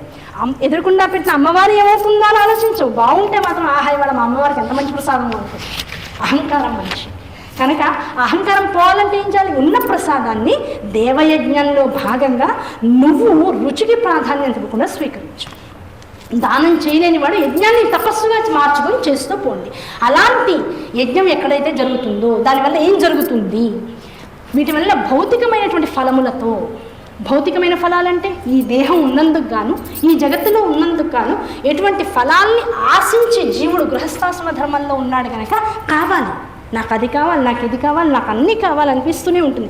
ఆ కావాలనిపించేటువంటి కోరికలన్నీ తీర్చుకోవడం కోసం ఇలా శరీరాన్ని వంచి మనస్సుని వంచి మనకున్న ధనాన్ని వంచి ఇన్ని రకాల కైంకర్యాలు చేసి ఇంత పూజ చేసిన తర్వాత భౌతికమైనటువంటి కోరికలు ఫలాలు ఏవైతే ఉంటాయో అవన్నీ తీరడంతో పాటుగా పాప శోధన జరుగుతుంది. పాప శోధన జరగడం వల్ల ఏం జరుగుతుంది? నెమ్మదిగా చిత్తము శుద్ధమవుతుంది. చిత్తం ఎప్పుడైతే శుద్ధమవుతుందో వివేక వైరాగ్యాలు నెమ్మదిగా అలవడుతూ ఉంటాయి. నువ్వు చేసేటువంటి పూజ వల్ల కావచ్చు, దానం వల్ల కావచ్చు, లేదు ఆ పూజా ఫలాన్ని స్వీకరించడం వల్ల కావచ్చు, అవన్నీ సాత్వికమైనటువంటి అవ్వడం మూలాన నీ చిత్తము శుద్ధి అవుతుంది. ఆ చిత్తశుద్ధి వల్ల మనశ్చాంచల్యాలు చాపల్యాలన్నీ కూడా తొలగిపోతాయి. ఎప్పుడైతే మనస్సు నికరమైన స్థితికి వస్తుందో ఆటోమేటిక్గా వైరాగ్య చింతన ఏర్పడుతుంది. ఆ వైరాగ్యం చిన్నప్పటి నుంచి వస్తుందా? నువ్వు పూజలో చెప్పు, మంచి పండు దొరికింది, పిల్లలకి చిన్నప్పటి నుంచి అలవాటు చేయాలి. ఆ మంచి పండు రాగానే అమ్మ ఇది బాగుంది, ఇది మంచి పండు నేను తింటాను అంటారు పిల్లలు. అప్పుడు ఏం చేయాలి? ఒకళ్ళకి ఇవ్వడం అలవాటు చేయాలి. అమ్మ ఇది బాగుంది కనుక ఒకళ్ళకి, ఒక చోట చిన్నగా పాడైంది ఆ కాస్త మనం కట్ చేసేసుకుని మిగతా పండు మనం తిందాం. బాగున్నదాన్ని ఒకళ్ళకి ఇవ్వడం అలవాటు చేయాలి. అన్నిటికన్నా శ్రేష్టమైన దాన్ని 10 మందితో పంచుకోవడం అలవాటు చేసుకోవాలి. ఇలా చేయగా ఏమవుతుంది? అది వైరాగ్య చింతనకి ప్రథమమైనటువంటి పాఠం. అలా అలవాటు చేయగా చివరికి ఏమవుతుంది? అతి ఉత్కృష్టమైన దాన్ని 10 మందికి ఇవ్వడం అలవాటు అవుతుంది. ఉన్నదానిలో కాస్త తక్కువ ఉన్నదాన్ని మనం స్వీకరించడం అలవాటు అవుతుంది. ఎంత ఉన్నా సరే ఇదే రూల్, అన్నింట్లో ఉత్తమమైన దాన్ని నేను అనుభవించాలి ఎప్పుడు కోరుకోకూడదు మనిషి. అటువంటి చింతనలోంచి జీవుణ్ణి ఎప్పుడు కూడా ధర్మపదంలో నడిపించడమే సనాతన ధర్మం యొక్క అసలు రహస్యం. దాన్ని పట్టుకోవడం వల్ల కలిగేటువంటిది ఏమిటి? ఎక్కడ అతి లేదు, ఎక్కడ నతి రాదు. అతి లేని చోట నతి రాదు, ఆ అతి ఉన్న చోటనే నతి వస్తుంది. కనుక ఈ రెండింటికి దూరంగా ఉండాలి. అబ్బో ఒకప్పుడు నా గ్రాఫ్ అక్కడ ఉండేదండి అంటారు చాలామంది. ఇప్పుడు నువ్వు ఇక్కడికి వెళ్ళిపోయానండి, ఏదో ఎవరితో దృష్టి పడిపోయింది అంటాడు అంతే. ఆ ఎవడో నీకు తెలియదు, ఎవడి దృష్టో నీకు తెలియదు. ఏదో నేను బాగున్నప్పుడు నేను ఎలా ఉన్నానని ఆలోచించకుండా, నేను ఎంత అహంకారంతో ప్రవర్తించానో అని ఆలోచించకుండా, నా యోగ్యత అమ్మవారు తెలిసి తీసేసింది అనేటువంటి వాటిని ఆలోచించకుండా 10 మంది తెలియని వాడి మీద వేలైతే చూపించేస్తుంటారు. అంత ఐశ్వర్యం ఉన్నప్పుడు నువ్వు ఎలా ప్రవర్తించావు, ఆ ప్రవర్తనయే భవిష్యత్తు. గ్రాఫ్ అలా ఉన్నా ఇలా ఉన్నా, అలా ఉన్నవాడు దానం చేసి భవిష్యత్తును జాగ్రత్త చేసుకోవాలి, ఇలా ఉన్నవాడు తపస్సు చేసి జాగ్రత్త చేసుకోవాలి. అందుకే భారతంలో చెప్తాడు, 2 మనుషులు చాలా వేస్ట్ అయ్యాయి ప్రపంచంలో అన్నాడు. ఎవరు వాళ్ళిద్దరు? ఒకటి ధనం ఉండి దానం చేయని వాడు, రెండో వాడు దేహం ఉండి తపస్సు చేయని వాడు. వీళ్ళిద్దరిని ఏం చేయాలి? మెళ్ళో రాయి గట్టి, బండరాయి గట్టి సముద్రంలో వదిలేయాలి వాళ్ళిద్దరు, మళ్ళీ పైకి రాకుండా చేయాలి వాళ్ళని. అలాంటి వాళ్ళు ఉండడం వల్ల ఏమిటి నష్టం? ఏమిటి సముద్రంలో మెడకి రాయి కట్టి సముద్రంలో వదిలేయాలా అంటే? ఇలాంటి వాళ్ళ సాంగత్యం కూడా ఇంకో 10 మంది మనుషులు పాడు చేస్తారు. ధనముండి దానం చేయనివాడు, శరీరం ఉండి తపస్సు చేయనివాడు, మీరిద్దరూ ప్రపంచాన్ని పాడు చేసేవాడలో ముందు రకం. వాళ్ళు ఏమైనా చేశారు? ఇప్పుడు ఏమైనా చూడండి, చెప్పంగానే వాళ్ళు ఏమైనా చేశారు? అసలు వాళ్ళు ఎప్పుడైనా పూజలు చేశారా? వాళ్ళు ఏమైనా దీపారాధన చేశారు? వాళ్ళు హాయిగా లేరు. పిల్లల్ని అడగండి, ఇవే కంపారిజన్స్ వస్తాయి. అవునా కదా? వాడు ఏ జన్మలోనో చేసుకున్న మంచి ఫలాన్ని ఇప్పుడు అనుభవించేస్తున్నాడు. నువ్వు ఏ మంచితనం నా వెంటుందో, ఏ చెడ్డతనం నాతో ఉందో, ఆ మంచి చెడుల యొక్క వివేచనాన్ని పక్కన పెట్టి గురువు చెప్పింది, ఇంట్లో తల్లిదండ్రులు చెప్పిన దాన్ని ఇది ఏమిటి అని అడగకుండా చేస్తూ ముందుకు వెళ్తున్నావు. అది నమ్మకము అంటావు. ఆ నమ్మకం ద్వారా సర్వరక్షణలు నీకు లభిస్తాయి. అది కేవలం ఈ జన్మక, ప్రతి జన్మకి ఎక్కడా ఎవరిని చేయి చాపి అడిగేటువంటి దీనస్థితి, హీనస్థితి నీకు రాకుండా ఉంటుంది. అటువంటి యోగ్యత కోసం ఇవన్నీ కూడా అలవరుచుకుంటూ ముందుకు వెళ్ళు. అలా అలవరుచుకుని ముందుకు ఎప్పుడైతే వెళ్తావో నీ జీవితం ఎప్పుడు కూడా ఒక రక్షణ కవచంతో ఆనందాన్ని, సౌభాగ్యాన్ని నువ్వు పొందుతూ 10 మందికి ఆ ఫలాల్ని పంచేటువంటి స్థితిలోనే ఉంటావు తప్ప ఎవరి నుంచి యాచించే స్థితిలో నువ్వు ఉండవు. అటువంటి స్థితిని పొందడమే అసలైనటువంటి స్థితి. బాగుందండి. ఋషులు వెంటనే అడిగారు, ఏమండి దానం అన్నారు, చేసేవాడే చేయాలన్నారు, తపస్సు అన్నారు, చేసేవాడే చేశారు. ఈ తపస్సులో ఈ ఆదివారం నుంచి శనివారం నాడు చేసి 7 రోజుల పాటు చేసేటువంటి యజ్ఞంలో ముందు మనం ఏం చెప్పుకున్నాం? ఆ దినానికి అంటే ఆ వారానికి అధిపతి అయినటువంటి వాడు. ఆదివారం అయితే సూర్యాయ నమః అని, సోమవారం అయితే అమ్మవారి కనుక గౌరీ అయ నమః అని, మంగళవారం నాడు సుబ్రహ్మణ్యేశ్వర స్వామి అన్నారు కనుక ఇంకో నామాన్ని, అలా ఎవరి నామాన్ని ఆ వారానికి అధిపతి అయినటువంటి వారి యొక్క మంత్రాన్ని ఇంత జపం చేసుకోండి అని చెప్పారు కదా. ఈ జపము ధ్యానము చేసేటువంటి క్రమంలో ఎక్కడ చేస్తే ఎలాంటి ఫలితం వస్తుంది? ఎప్పుడు ఇంట్లో కూర్చుని చేసుకోవచ్చునా? ఎలాంటి స్థానాల్లో కూర్చుని చేసుకోవాలి? ఏ దిక్కు కూర్చుని చేసుకోవాలి? ఎలాంటి ఆసనం వేసుకుని కూర్చోవాలి? ఇవన్నీ మనకి రోజువారీ ఈ ధర్మ సందేహాల కార్యక్రమాలు ఓపెన్ చేస్తే యూట్యూబుల్లోనూ ఛానల్స్లోనూ ఇదే గోల. అందరినీ ఇప్పుడు ఏం చెప్పాలి? శివపురాణం చదవండి అని చెప్పాలి. శివపురాణం చదివితే ఇప్పుడు తెలిసేదేమిటి? ఒకటే విషయం చెప్తాడు, నీ శుద్ధ గృహంలో కూర్చో. మళ్ళీ ఋషులకు అనుమానం వచ్చింది, ఏమంటే శుద్ధ గృహం ఏమిటి? గృహం అనొచ్చు కదా, శుద్ధ గృహం ఏమంటే ఏమిటి? ఏమంటే కలియుగంలో ఇది అవసరం చెప్పాలి. శుద్ధ గృహము అంటే ఏమిటి? ఆ శుద్ధ గృహము అంటే అంటూ ముట్టు మయల ఏమాత్రము ఇంట్లో చొరపడనిది. ఈ చొరపడనటువంటి ఇల్లు ఏదైతే ఉంటుందో అదే శుద్ధ గృహం. ఆ శుద్ధ గృహంలో ప్రత్యేకమైనటువంటి ఆసనాన్ని వేసుకో. ఆసనం ఈ రంగులో ఉండాలి, ఆ రంగులో ఉండాలనేటువంటి ఎక్కడా కూడా రూల్ ఎక్కడా చెప్పలేదు. ఆసనం ఎలా ఉండాలి? తేలికగా ఎత్తుకునేది, హాయిగా వేసుకోగలిగేది, ఎప్పటికీ పాడవ్వనటువంటిది. ఇంతమించి ఇంకేం చెప్తారు? చాలామంది అడుగుతుంటారు, ఏమండి మేము కూడా దర్భచాప వేసుకోవచ్చు? అసలు ఆడవాళ్ళు దర్భాన్ని ముట్టుకోకూడదు, అసలు దర్భచాప మీద కూర్చునే అర్హతే లేదు, మహాపాపం. ఈ మగవాళ్ళు అంత అనుష్ఠాన పద్ధతులు అయితే కూర్చోవచ్చు. తివాసీలు దొరుకుతున్నాయి, ఇప్పుడు అవేవో తివాసీలు దొరుకుతున్నాయి, అందులో మళ్ళీ రంగులు ఉన్నాయి. ఏమంటే బ్లూ రంగు వేసుకోవచ్చా, నల్ల రంగు వేసుకోవచ్చా, ఎల్లో ఉంది ఎల్లో వేసుకోవచ్చా, అన్ని కలర్స్ మిక్స్ అయ్యి వస్తున్నాయి. దీనివల్ల నా జప ఫలితం ఏమైనా తగ్గిపోతూ ఉంటుందా? అదేమీ లేదు. జప ఫలితం వచ్చేది నువ్వు చేసుకునేటువంటి సాధన వల్ల, నువ్వు కూర్చునే ఆసనం వల్ల కాదు. ఆసనం వేసుకునేటువంటి స్థానం శ్రద్ధగా, శుచిగా ఉండేటట్లుగా చూసుకో, శుభ్రంగా ఉండేటట్లుగా చూసుకో. నువ్వు ధ్యానం చేసుకుంటే మధ్యలో వెంట్రుకు వచ్చిందని మళ్ళీ వేలుతో మాత్రం అవతల నెట్టేయకుండా జాగ్రత్త పడు. ఇల్లంతా ఇప్పుడు కూడా ఆనందంగా ఉంచుకో. అటువంటి శుద్ధ గృహంలో అంటూ ముట్టుమైలా ఎట్టి పరిస్థితుల్లో ఇంట్లోకి రానివ్వకుండా, కలవకుండా ఉండగలిగేటువంటి ఇంటిని శుద్ధ గృహము అంటారు. ఏ ఇంట అయితే తులసి ఉంటుందో, ఏ ఇంట అయితే దీపారాధన ఎప్పటికీ చేయబడుతూ ఉంటుందో, ఏ ఇంట్లో అయితే ధూప నైవేద్యాలు నిత్యము భగవంతుడికి కైంకర్యం చేయబడుతూ ఉంటాయో, ధూపం చాలా అవసరం. 2 పూట్ల ధూపం, దాని అవసరం ఏమిటో తర్వాత చెప్పుకుందాం, వస్తుంది అది కూడా. ధూపదీపాలు ఏ ఇంట అయితే నైవేద్యాలు నిత్యము ఇవ్వబడుతూ ఉంటాయో ఆ ఇంటిని శుద్ధ గృహము అంటారు. అటువంటి శుద్ధ గృహమునందు ఎంత జపము చేస్తే అంత ఫలితం వస్తుంది. ఇవాళ నేను కూర్చుని 10 మాలలు చేశా, 1000 నామాలు అయింది, 1000 జపం అయింది. ఎంత జపము? 1000 జపము, 10 మాలలు, అంత పుణ్యం నాకు వస్తుంది. అదే 10 మాలలు శుద్ధ గృహంలో కాకుండా గోశాలలో కూర్చుని చేశాను. ఆ గోశాలలో చేసినటువంటి ఫలితం ఏమిటయ్యా అంటే, నేను శుద్ధ గృహంలో చేసినటువంటి ఫలితానికి 10 రెట్లు ఎక్కువ ఫలితం వచ్చింది అన్నారు. ఆ గోశాలలో కాకుండా నదీ తీరంలో, మా ఇంటి చుట్టుపక్కల చిన్న చిన్న పాయలు ఉన్నాయండి, చెరువులు ఉన్నాయి, కాలువలు ఉన్నాయి. అటువంటి పారుతున్నటువంటి దాన్ని నదీ తీరం అంటాం. అది పెద్ద తీర్థక్షేత్రం కాదు. నీళ్లు పారుతున్నటువంటి చెరువుల దగ్గర కానీ, కాలువల దగ్గర కానీ, చిన్న చిన్న నది పాయల దగ్గర కానీ కూర్చుని చేసుకుంటే ఈ గోశాలలో చేసుకున్న దానికన్నా 10 రెట్లు ఎక్కువ ఫలితం అంటారు. ఆ నదీ తీరం కాకుండా ఒకవేళ మారేడు చెట్టు మొదల దగ్గర కానీ, తులసి బృందావనం ఉన్న చోట కానీ, రావి చెట్టు మొదల్లో కానీ ఏదో ఒక చోట చక్కగా ఆసనం వేసుకుని కూర్చుని కనుక చేసుకుంటే ఈ నదీ తీరంలో చేసుకునే దానికి 10 రెట్లు ఎక్కువ ఫలితం వస్తుంది. ఒకవేళ ఇవన్నీ కాదండి, మా ఇంటి దగ్గర వచ్చిన దేవాలయం ఉంది, అక్కడ నిత్యంగా చక్కగా ఏది చేయాలో ఆ కర్మలను చక్కగా వాళ్ళు బ్రహ్మగారు చక్కగా చేస్తారు, వాళ్ళు కూడా ఎంతో వేదాన్ని చదువుకున్నటువంటి వాళ్ళు, అటువంటి దేవాలయంలో కూర్చోవచ్చా? దేవాలయంలో కూర్చుంటే ఈ మారేడు, తులసి, రావి చెట్ల మొదల్లో కూర్చున్నటువంటి దానికన్నా 10 రెట్లు ఎక్కువ ఫలితం వస్తుందన్నారు. ఈ దేవాలయంలో కాకుండా తీరము అంటే దేవాలయం పక్కన ఒక తీర్థం పారుతూ ఉంటుంది, అటువంటి స్థానాల్లో కూర్చొని చేసుకుంటే దానికన్నా 10 రెట్లు ఫలితం ఎక్కువ వస్తుంది. దేనికన్నా ఎక్కువ ఫలితం వస్తుంది? దేవాలయంలో కూర్చొని చేసుకునే దానికన్నా 10 రెట్లు ఎక్కువ ఫలితం వస్తుంది అన్నారు. అలా కాకుండా ఇందాక చెప్పుకున్నాం, సంకల్పం అప్పుడు 7 నదులు చెప్పుకుంటాం. ఏముంటుంది? గంగా, గోదావరి, యమున, కావేరి, తామ్రపర్ణి, దాన్ని యమున అంటారులే, సింధు, సరయు, దాంతోపాటు నర్మద. ఈ 7 గంగలు, సప్తగంగలు అంటారు వీటిని. గంగే చమునే చైవ గోదావరి సరస్వతి నర్మదే సింధు కావేరి జలేస్మిన్ సన్నిధిం కురు. ఆ నామంలో ఉన్నటువంటి 7 సప్తగంగలు అని పిలువబడుతూ ఉంటాయి. ఆ సప్తగంగా స్థానాల్లో ఎక్కడ కూర్చుని చేసుకున్నా పై వాటికన్నింటికన్నా కూడా మించి 10 రెట్ల ఫలితం ఉంటుంది అన్నారు. వీటన్నింటినీ మించి సముద్ర తీరంలో కూర్చొని చేసుకుంటే 10 రెట్ల ఫలితం అధికంగా వస్తుంది అన్నారు.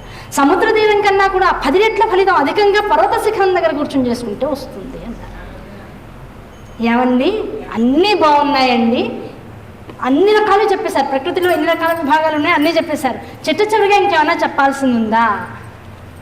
నందికేశ్వరుడు నవ్వుతూ చెప్పారట, అసలు ఇవన్నీ కాదయ్యా, మనస్సుకి తృప్తి కలిగిన చోట చేసుకుంటే వీటన్నింటికన్నా కూడా 100 రెట్ల ఫలితం ఎక్కువగా ఉంటుందని. మనసుకి తృప్తి కలగాలి. ఆ తృప్తి ఎక్కడ కలుగుతుంది? ఓ చోట కూర్చున్నాను, ధ్యానం చక్కగా కుదిరింది, అది ఎక్కడ అనే విచక్షణ నీకు అవసరం లేదు. మనసు పక్కన ఎంత గోల పెడుతున్నా సరే, ఎంతమంది గోల పెడుతున్నా, ఎన్ని రకాల వాహనాల శబ్దాలు, రణగుణ ధ్వనులు వినపడుతున్నా, ఎన్ని రకాల మనస్సులు, కుటుంబము, బాధ్యతలు, బరువులు, ఇబ్బందులు అన్నీ మనసుకి తడుతున్నాయి. ఇవేమి ఆ ధ్యాన సమయంలో మనస్సుని చెదరనివ్వకుండా చేస్తే ఒక అరగంట కూర్చున్నావా, గంట కూర్చున్నావా, 10 నిమిషాలు కూర్చున్నావా అనేటువంటి సమయం